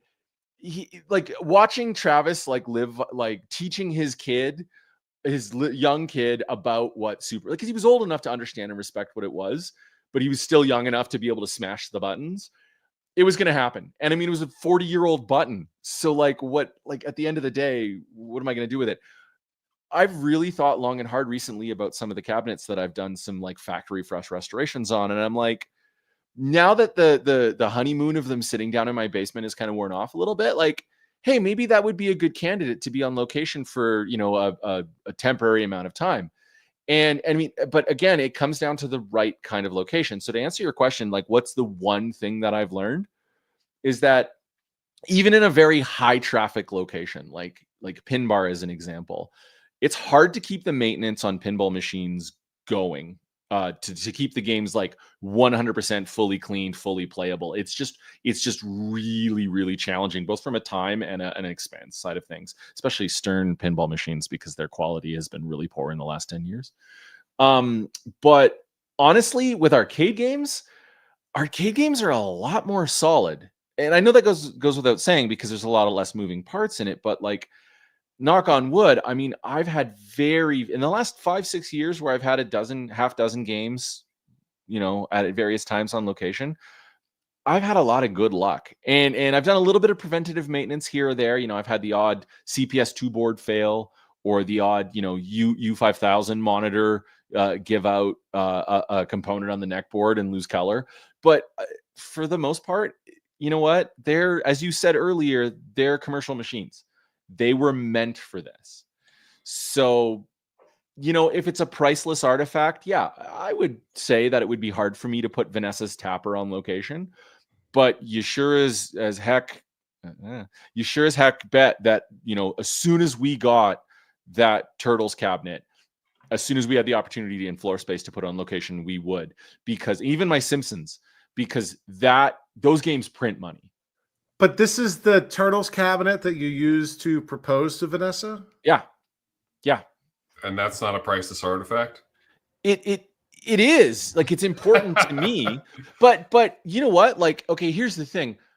I spent well over sticker price to buy that cabinet. I think HBO must have bought it, I think, for like $3,600 Canadian, plus whatever it cost them to go like out to the middle of the Kootenays, which is like an 8-hour, 9-hour drive from here to go get it with a crew of people and bring it here to shoot The Last of Us. And the ring wasn't cheap either. The ring wasn't cheap either. I paid 2,600 Canadian for it, which is like for a well done, but let's say 8 out of 10 Turtles restoration. I did a little bit of work to it myself. We kept it on, in the dining room here for a couple of months. And then Josh just said to me, he says, like, that Turtles cabinet, exactly the same as your Simpsons, like that would crush at Pin Bar. And we had a wedding to pay for. And like not a cheap wedding either. It was like an inexpensive Hawaiian wedding.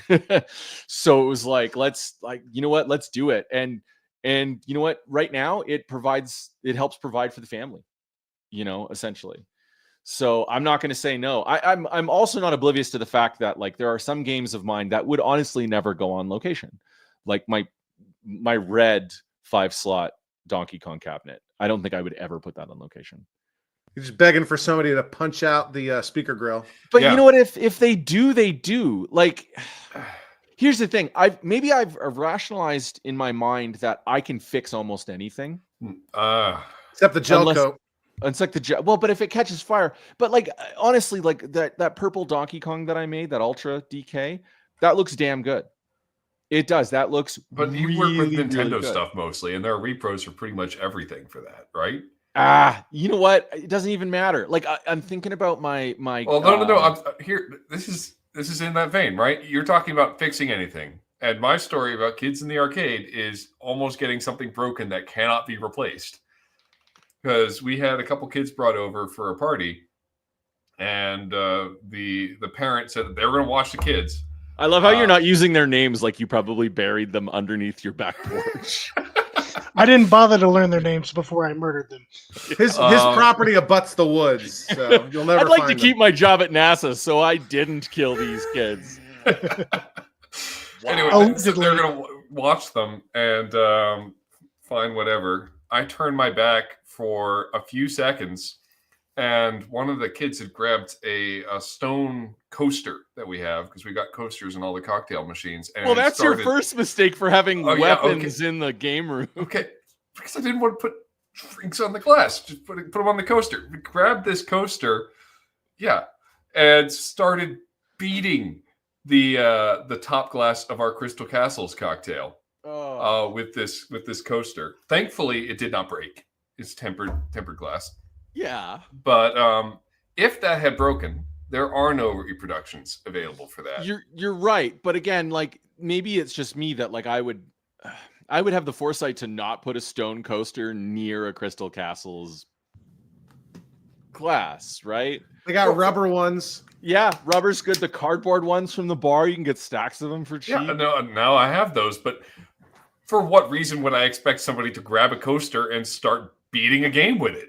I don't know. Think ahead. Contingency plan. Like, I don't know what to tell you, man. I just think, like, even maybe it's just me. Maybe I don't trust myself with a stone coaster on my Tempest cocktail. Like, I wouldn't do that. Right? Yeah, no. And things. Sam has chimed in to point out that this was 3 years ago, and Liam will still not ever get over it. No, and this has been part of my justification for having kids in the arcade. But things do break with relative frequency. I like having arcade parties. I like having people come over and play the games. I like seeing them get played, especially the 6-player X-Men, because that never gets played by just me and Sam. It's always more fun when you got a full set of 6 people playing it, and that only happens at arcade parties. Someone's stuck being Dazzler. Yeah, someone's stuck being Dazzler. Nobody poor guy, wants to poor be Dazzler. person. But it's Yeah, if that I can't be part Nightcrawler, is I'm not nice. playing. But when we do have all the machines on, I would say about 50% of the time something breaks. We've had the Space Duel cocktail give out. Lunar Landers given out before during an arcade party. Stuff happens. I've had flybacks go off during an arcade party, but the way I look at it, like if I would have just catastrophically. Yeah, I had a Like flyback burn out on what was it? It was like this was like 8 years ago when we first moved to this house.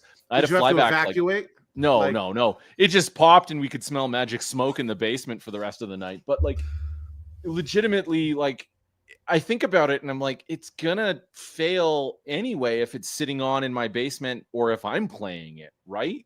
Like, okay, it's another thing if you've got friends that have kids that are loud and verbose and they're going to smash, things into your games. That's maybe a conversation you need to have with your friends before their kids come over. But at the end of the day, if you take an arcade game, you can do a couple of different things with it. If the spectrum is this, if it's keep it in the box and never take it out, then you're just holding on to it as value and maybe hopefully going to sell it one day. But you've got it wrapped up in plastic. Sure, great. That's like sealed console game. And that's the thing. I don't want to have games that are stuck in the garage or stuck in a box. I like having them get played. Yeah, there's a spectrum, and I think honestly, like, there's something about it's not just about the money for me. Like, there's something about sitting at Pin Bar, just randomly there, hanging out there one night or one day, and watching people come in and walk up to like your Metal Slug and go, "Oh man, I remember this game. This was so cool." Like, and then they just sit there, maybe they're on a date, right? And like some guy's like showing this girl like this game that he used to play back in the 90s that he loved so much as a kid. That's cool to me, right? And if I can provide for that and get some money out of it, like I'm gonna do it. I don't know. If you can help that guy smash. I've run around this debate about a million times about the idea of opening an arcade or putting some games on location. But maybe we've just gotten lucky because our location, like the staff that we have at Pin Bar, they're really good people. The staff that we have at National on 10th down in downtown Calgary are really good people. They kind of look out for our stuff. If they see some vagrant coming in and like beating on something, they'll stop them. Does Pin Bar get kids, or is it a 21? Oh yeah, Pin Bar. There's so Pin Bar opens usually at 5 p.m. until 2 a.m. I think is the closing time normally in Alberta with AGLC.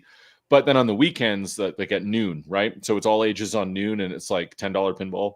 So it's like a thing where parents bring their kids because they can come in and they can sit down and just let their kids go. We've done that before. Some good friends of mine, actually, some of the ones that we used to have for arcade parties. There's 3 of them, and between the 3 of them, they've got 5 kids, and we've had them to Pin Bar before. Rather than having them at the house here and then having to do all the cleanup afterwards, we've just taken them to Pin Bar sometimes and just letting the kids like lay of the land, like, take Uncle Chance's keys and go get some free credits on a game. How many shooter rods have you had to replace? You know what? Honestly, drunken college kids, way worse with shooter rods than any 9-year-old in existence. A 9-year-old will go up to a pinball machine and like press a flashing button 4 times, get a 4-player game going, and then just sit there and flap the flipper buttons for a few minutes and then walk away. Well, yeah, but at the end of the day, like a drunken college kid, oh, way worse. Way worse. What games tend to be more popular at your parties, Liam? That's a good question. And it varies depending on who's here. The last time we had an arcade party, the most popular games were Food Fight, Sinistar, and Lunar Lander, of all things. Lunar Lander's so good for people that haven't played arcade games.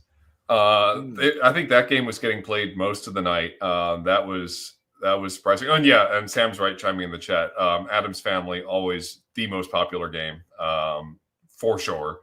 I feel like some of the other popular ones tend to be Robotron, Joust, Centipede, that kind of thing.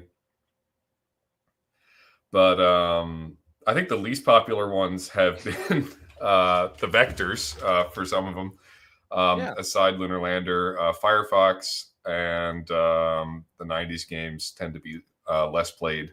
I don't think people usually play Tron. Nobody ever plays Space Duel, ever. It is just never played. Liam, do you feel that, because you've got such a selection of games, do you feel that, okay, let's let's call a spade here. The reason why some games weren't popular and weren't made in a lot of numbers in this hobby was because, let's be honest, the game just sucked or like got bad marketing, right? So I think there's a combination of things, especially if you go further back in the 80s. If a game was not made in great numbers in, say, 1980 to 1983, it's because it sucked. Yeah. If a game was not made in great numbers between 1983 and, say, 1987, there was more to the story. Okay, but do you feel that potentially more to the story? Potentially. But I guess here's my question: do you, knowing that we're on the same track right now, do you feel that when you have a bunch of people over to your house that are not arcade people, you can see that in what they play?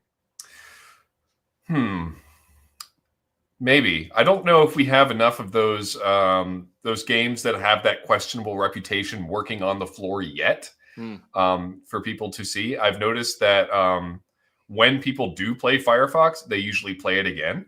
Oh, really? And have enjoyed it. I'm curious to see how Inferno will perform. Major Havoc is always popular when people actually play it. They like that game a lot. So it's tough, right? Because it's a different world than it was back then, right? And like that's the thing. Like people do play games that they are familiar with and recognize, and if they're not familiar with anything, the choices of what they tend to try are more interesting. I think it can be like basic stuff. Space Invaders gets play from people who have not really played machines before. Winterlander again gets the play.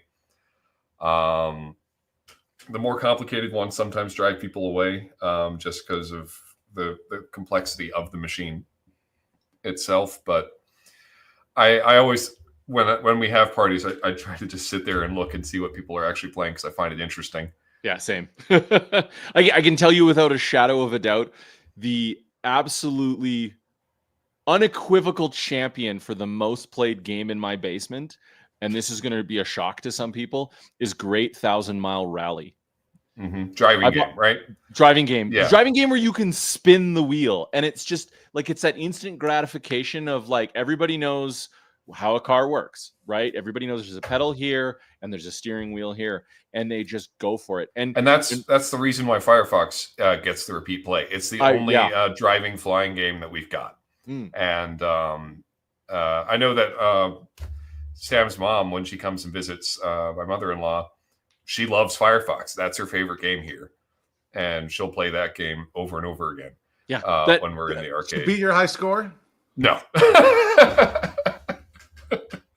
But then again, I play Firefox a lot. It's one of my favorite games, and I have gotten very good at that machine. Hey, Kay, so for your customers, Kay, that are operators, right?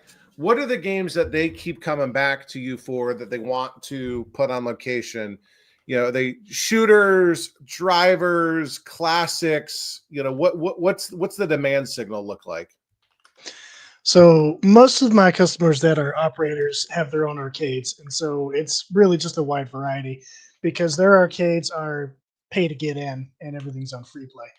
So they're not really looking for the ones that are big money generators or anything like that. It's just pretty much anything that they don't have that they think is going to do well, they'll pick up. So, you know, they're retro arcades for the most part. So they'll pick up classics. Driving games always do well. Shooting games always do well. If I've got something unique that they don't have, they're willing to take a chance on it. They're usually willing to pick it up and give it a shot. For the most part, pinball machines always do well, and they're really not picky on what pinball machine it is. My wheelhouse has always been, you know, early solid state, late 70s, early 80s pins, and as long as it looks good and plays good, they'll take it. Yeah, a pinball machine will always do good. Always. Yeah. Unless it's electromechanical, unless it's like a really popular electromechanical, it's not going to do all that well. I have no problems selling pinball machines to any of my customers that operate, but I don't really have any customers that operate like in smaller locations or have any kind of coin op or anything like that.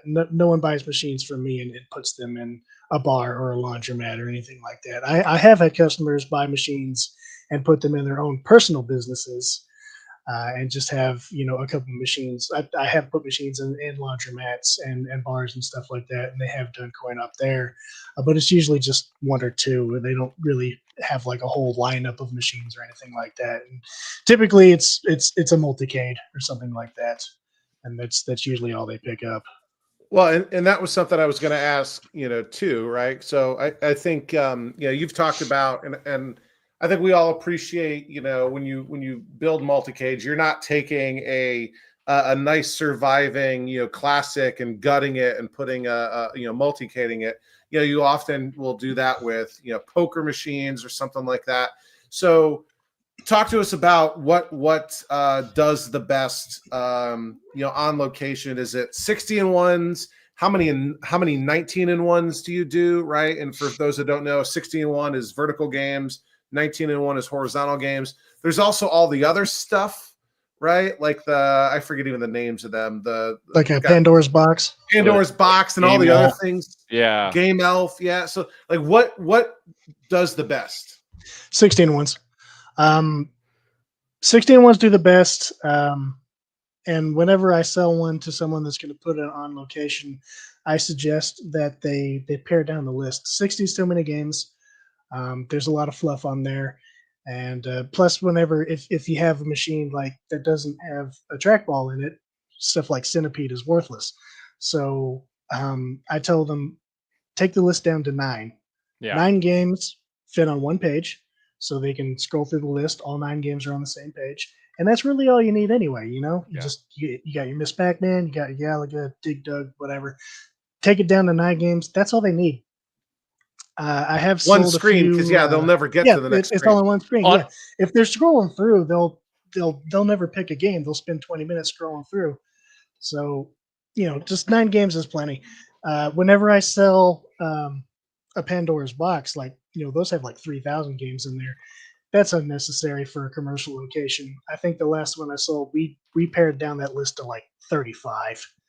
And even then, that was more than it really needed. But you just take it down to, a couple Street Fighters, Mortal Kombat, Ninja Turtles, Tetris. The most popular titles are all you need, and you just cut out all the rest of the fluff. And I would even go that's so far to perfectly say that, acceptable. giving anybody on coin op like choice, like a customer choice, if you're just putting something on location, just single game. Yeah, If no, you're just gonna pare it down to one game and Pare it down to one into game. The PCB that is for that game. And then Yeah. you're okay. Wow. We've legitimately seen this. So like the owner of Pin Bar has another bar. He's a barbecue joint, and the downstairs half is a live music venue. And he's had a cocktail in there like for the last 10 years with a 60-in-1 on it. And when I first met Arlen, I was like, why do you have this? How do you have this board in this game? And he's like, no, we literally, it's one of those like multi-game things, because he didn't know what he was talking about at the time. He's like, we have one of those multi-game things, and we just pick one game every other month and we change it. Because he said that he found that the amount of people that walked up to it and got spoiled for choice, like when they were just looking through the menus, they would just walk away. They wouldn't put any money in it. But if you put one of those 9, 10 popular games that's on a 60-in-1, they would still actually spend the money and play.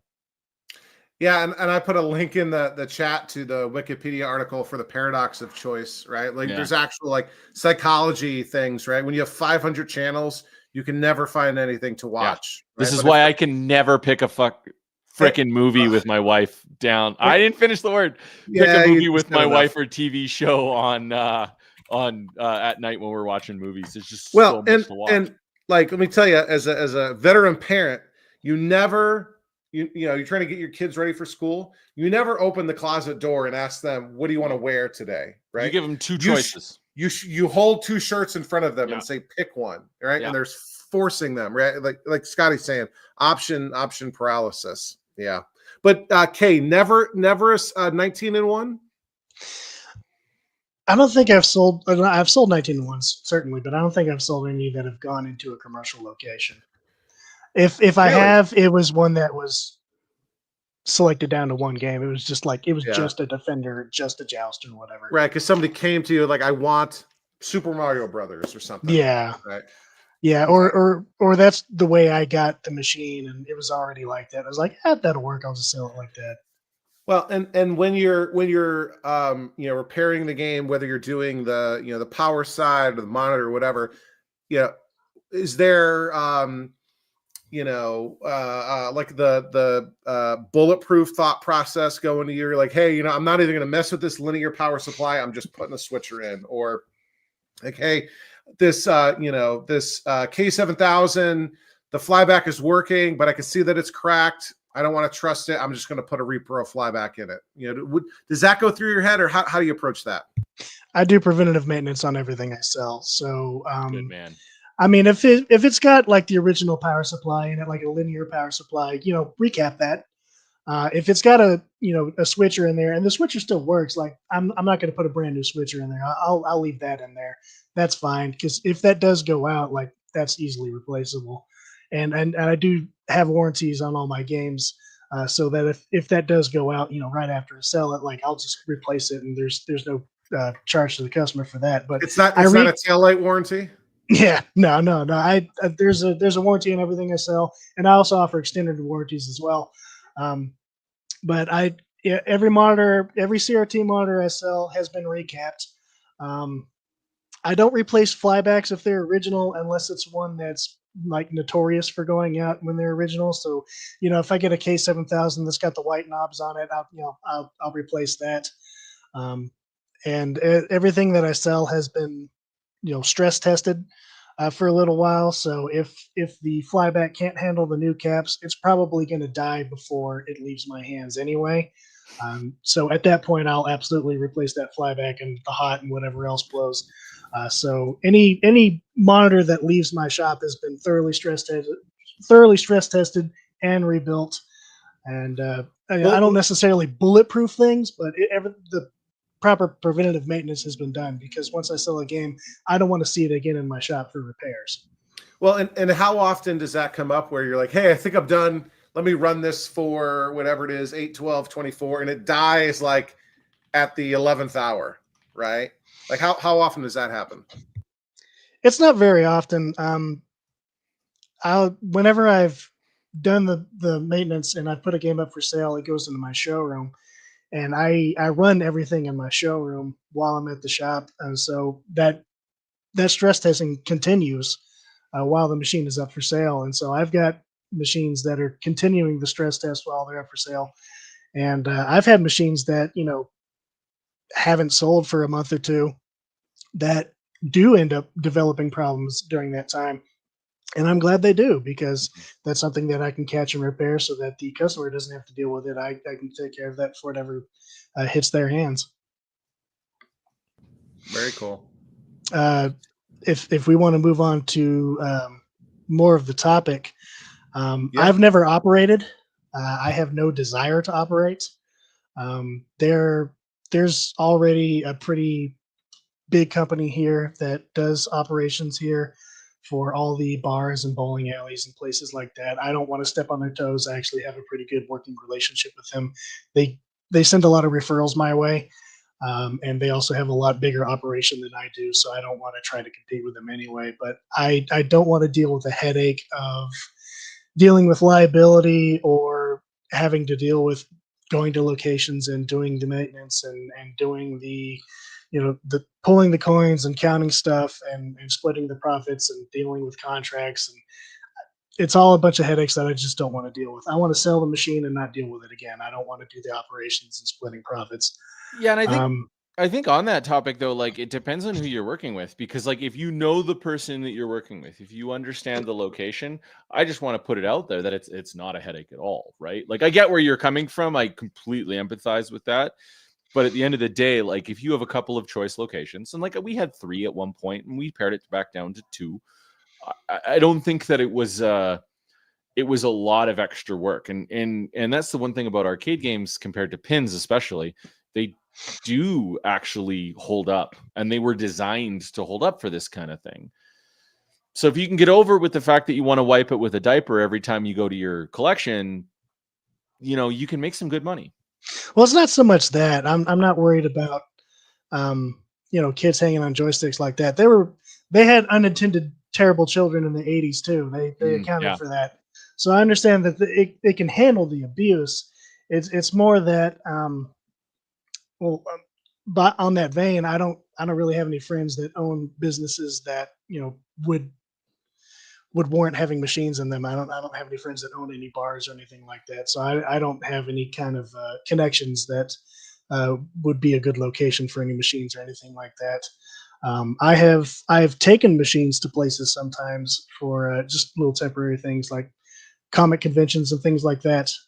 I've had booths where Yeah, I took same. machines for mostly just for advertising purposes. I did have them up for sale, but I haven't really made any sales at those places just because people aren't really going to Comic Cons intending to buy a Pac-Man. They don't really have that kind of cash on them. But I do have a lot of business or cards. room to in give their out. carry-on luggage. No. Yeah, it's like they're not really, they came to buy like a light up lightsaber or something like that.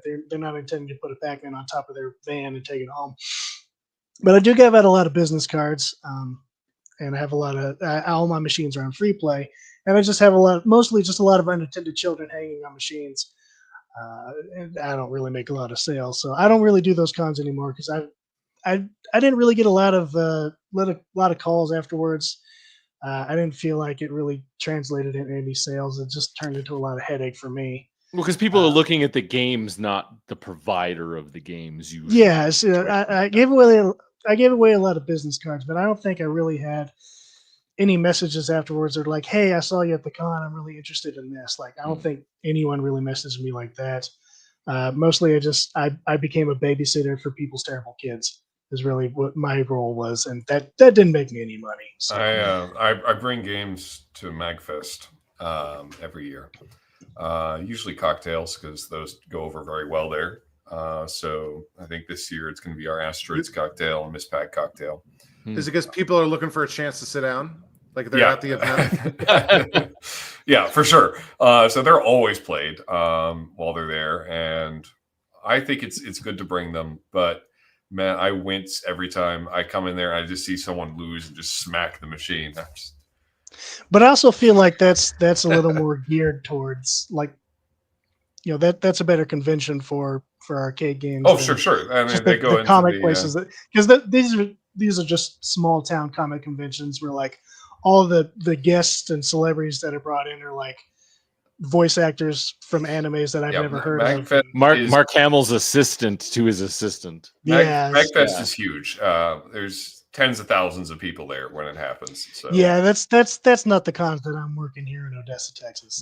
That's not we're not pulling those kind of numbers.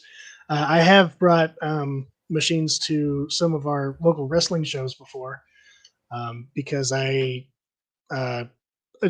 once again, just for advertising, I'd set up a table and just bring the machine and just give out business cards and stuff like that. This is when I was taking a hiatus from wrestling, so I wasn't in the ring refereeing or anything like that.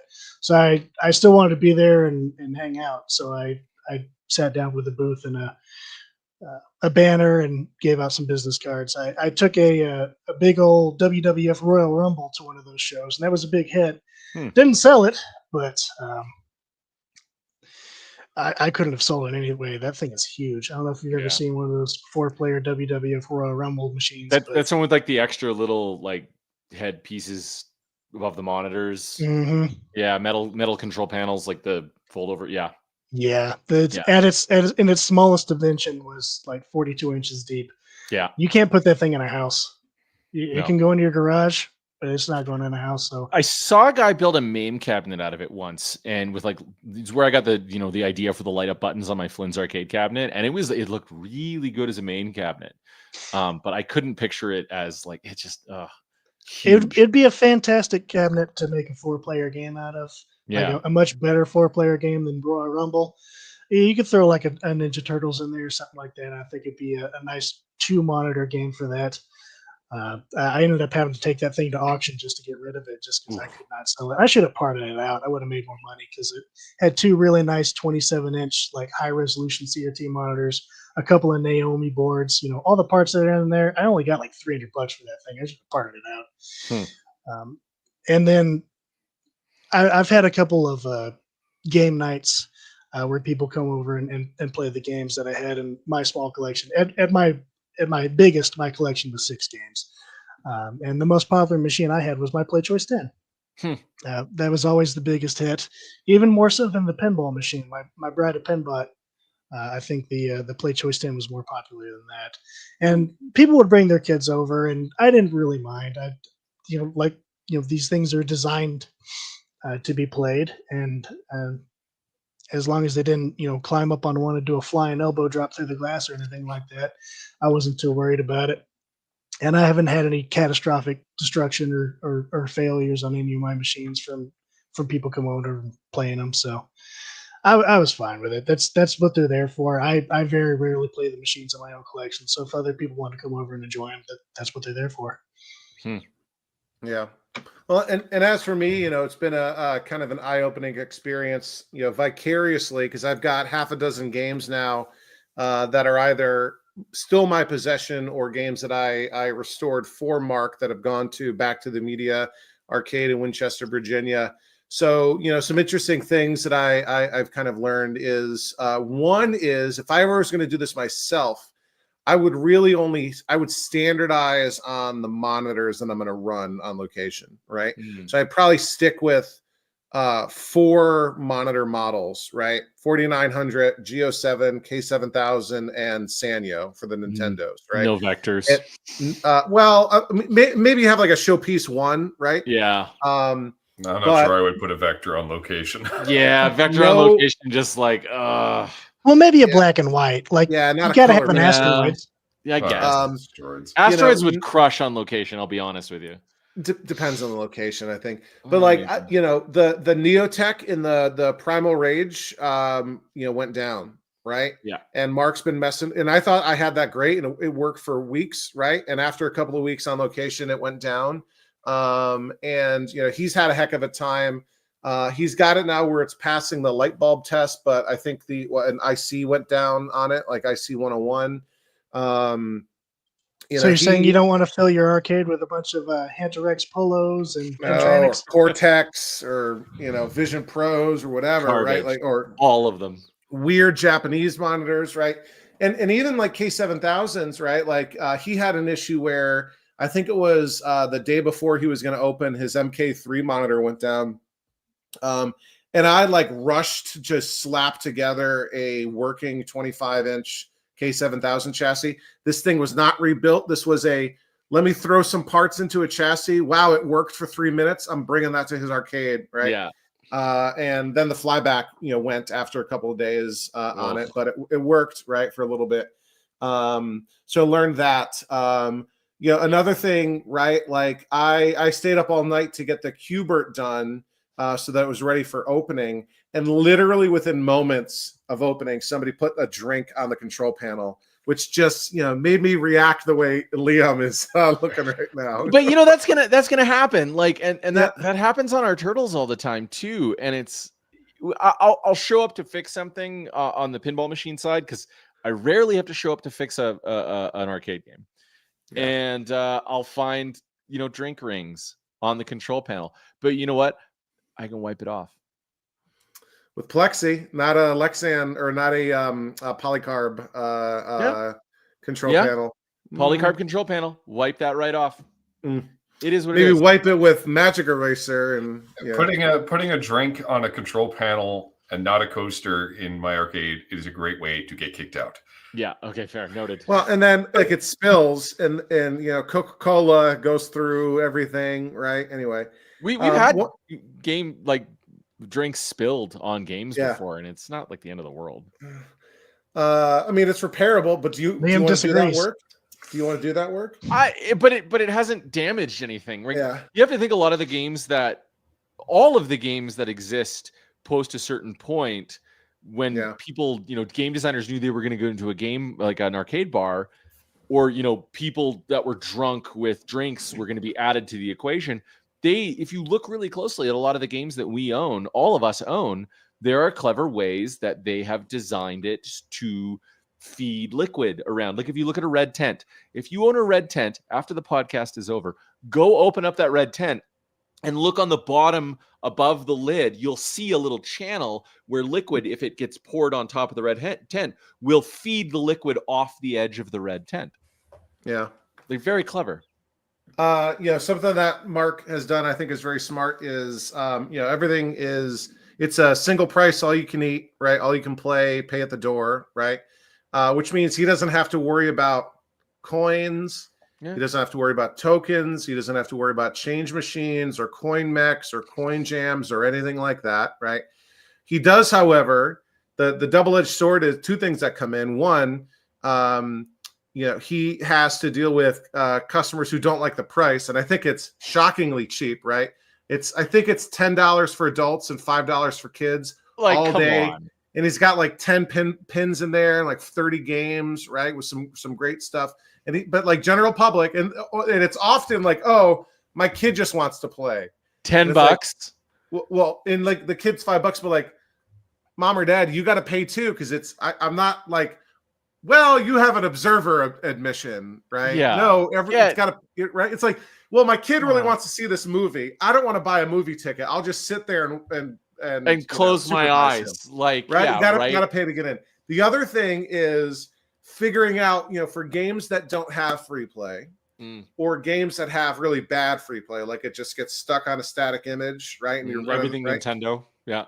So having to figure out how to non-destructively put free play on all these machines in a way that, John Q. Public is going to understand, right? Yeah. I do like high score saves kits for that. High score save kits are good, but they get expensive. The membrane switches with the little coin on them, depending on who you buy them off of, because I know there's half dozen people that make them, and with the little splice connectors so that it's non-destructive. Sometimes those don't work on games. And sometimes people just don't know. No, right? Even if you put it on the coin door, I've got half my collection downstairs falls under that category. And one notorious one that I have is my Make Tracks.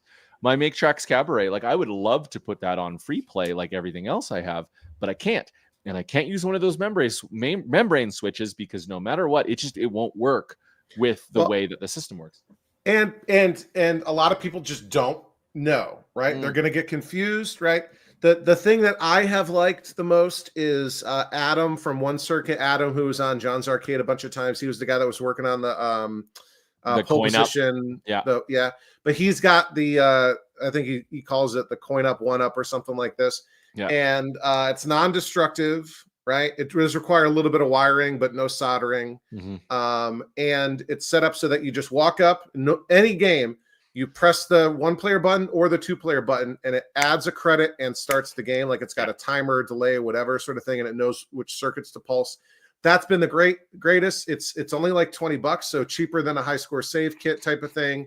Requires maybe 10 minutes of work. $5 part. I think it's free shipping too. I think. Yeah, but especially when you're in Canada, that $20 American for something like that, I would argue that all day long. I think that I love what it is, but I think it's a $5-7 part. Speaking of John Q. Public arguing about pricing, but I found that to be the best. Right? It doesn't require you drilling a coin door or a kick panel. It's good for Konami credit switch in. Yeah, and like you just except for things like X-Men, you still can't. There's a 6-player version. There's a 6-player version. But no, but what button do you hit on the 6-player button? 6-player cabinet to get that to work?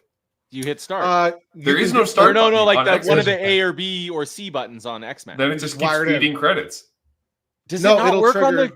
No, hold on. You can wire it. You can wire it. I think the way. You can wire them for the Konami, because like Simpsons, Turtles, all the same thing. Sunset Riders. X-Men's got 3 buttons. They all do things. Yes, I know, but they don't do anything before the game is credited. But how do you continue without feeding a credit? This is a good question, because I wanted to buy one of those for our Turtles before we put it on location. How do you so we continue? had it on free play. You don't continue. You beat the game on 1 credit. How do you play this game without feeding it credits every time you do something like? Well, I think it just feeds it. I think it. Oh yeah. Manual. Let's see. Okay, let's bring it up. I'm looking at the manual. There's because this is a question that I'd actually literally like has to right know. here. Because if I remember correctly, because Adam brought this out like 10, 12 years ago, and if I remember correctly, he specifically brought it out for games like the Konami game series. Because we don't have our X-Men on free play. Here's how it works. It literally has a whole section in the menu for the 6-player version. It says some games without start buttons. Some multiplayer games are designed without designated player start buttons. Many Konami 4-player games like X-Men, Simpsons, etc. fall into this category. For these games, each player character gets their own dedicated coin slot, and when that coin slot is activated, that character is in play. In this case, the coin-up monitors the player's attack button.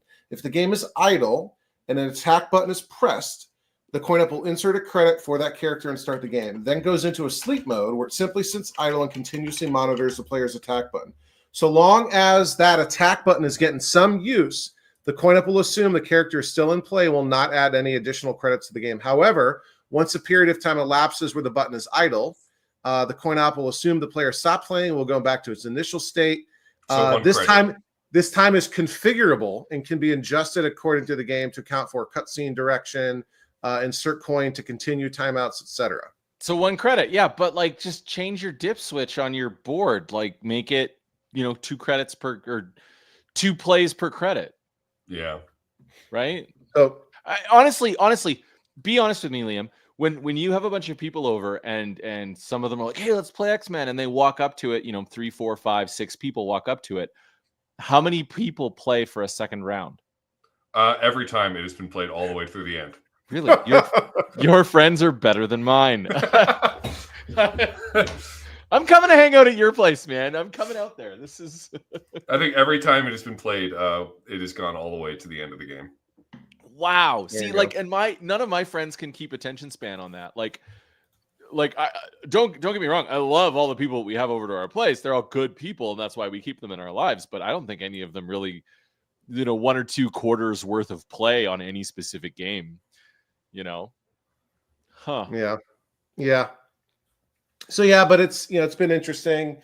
I think Mark and other places are good in that they have a mix of games, right? Like one of the things that I've liked about the Barcade chain, which is kind of a New York City based chain, is I go to a couple of different locations and I see that they kind of cater to a general audience, right? So they'll have some pins, they'll have some classics, they'll have some 90s games, they'll have some drivers and shooters.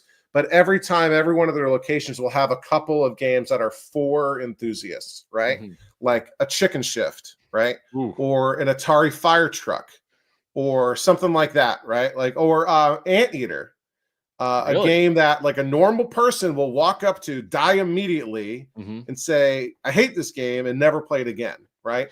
Because it's not the most, Anteater is an awesome game, but it's not the most intuitive. Like if you go in totally blind, you don't read the directions on the the start screen, you don't watch somebody else play it first that knows how to play it, and you just walk in and you're like, it let me eat the ant but not that bug, and I died. Yeah. How am I supposed to do that, right? Or like, oh, but like that bug can touch me but that bug can't, right? I feel like Bubbles is in that world where it's like, wait, I can get the witch, but I can't hit this guy until I'm this big. Like almost. Anteater is more egregious. Oh yeah, 100%. Yeah, and you're like, how do I clear a level, right? Yeah. So that's been interesting too, but yeah, so it's nice sort of living vicariously through that and not having to deal with customers and not having to deal with, well, how does the local jurisdiction figure out tax for that type of thing? Like I've heard certain states, even Can if we you change the subject?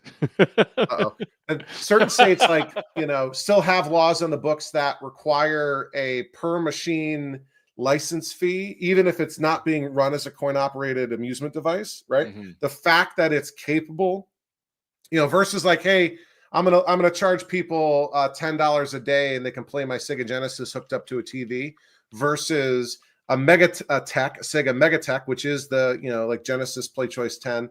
Even if that's not taking quarters, right? The fact that it's capable of it requires like a stamp license type of thing. Mm-hmm. What were you gonna say, Chance? Oh no, I was gonna say, like, before we really wrap it up, because I know we're kind of getting to that point. You were talking about taxes. We don't have taxes like that here in Alberta, so You got taxes in Canada. Come on. We have taxes in Canada, but we're not one of the provinces that regulates coin op in the same way. So it's just like pay your taxes on your income.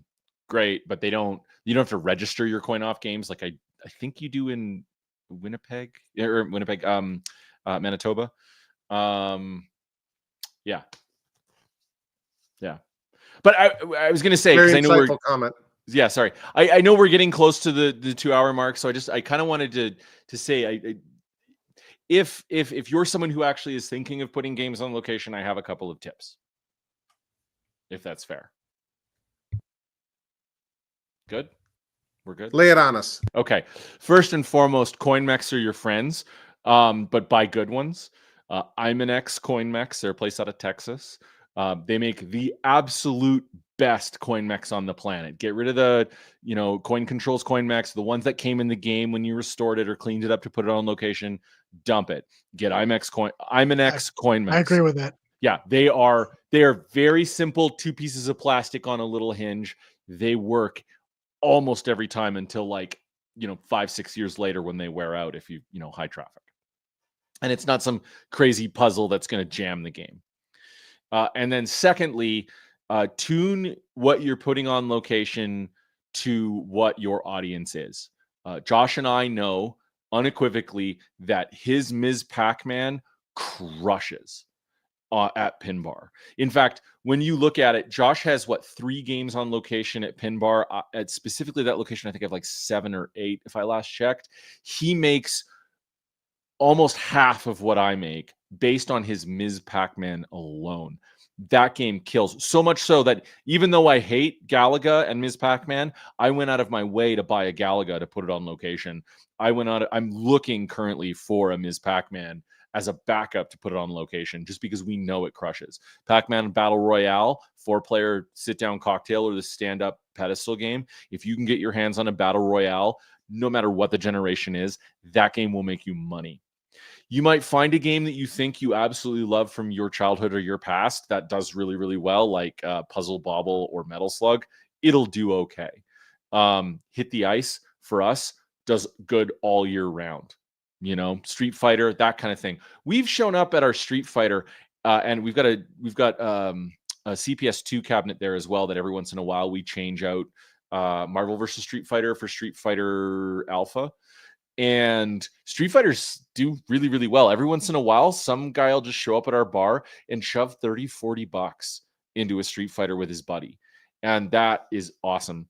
But there are some games that don't do very well on location. And, after a couple of months, pull it out, put something else. That's really it.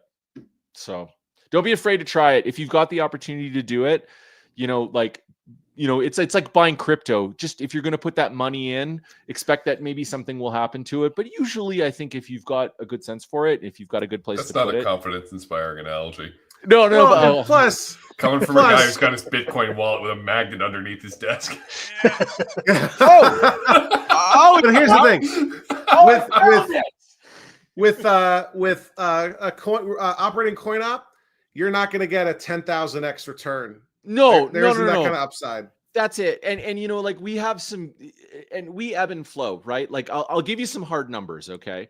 So we're my numbers, because I'm okay to admit what we have. So on location at Pinbar, which is really high traffic for pinball machines, so much so that sometimes it's hard to keep them fully working, all the modes, all the game features completely going. You got credit dot shame. No, but so on location at Pinbar, personally, I have, let me do this. Turtles, Simpsons, Galaga. I've got to Hit the Ice. I've got Street Fighter 2, Marvel vs. Superhero, Donkey Kong, and did I say Metal Slug? Okay, that's just one location. That location alone in Canadian dollars, we charge $1 per play. We used to charge $1 for 2 plays, but we felt that a lot of people were walking away from the second play just because they didn't realize they were getting 2 plays. So we were just kind of leaving money on the table, and someone would show up and oh, there's a play on it, I can play it. So we changed it to $1 per play.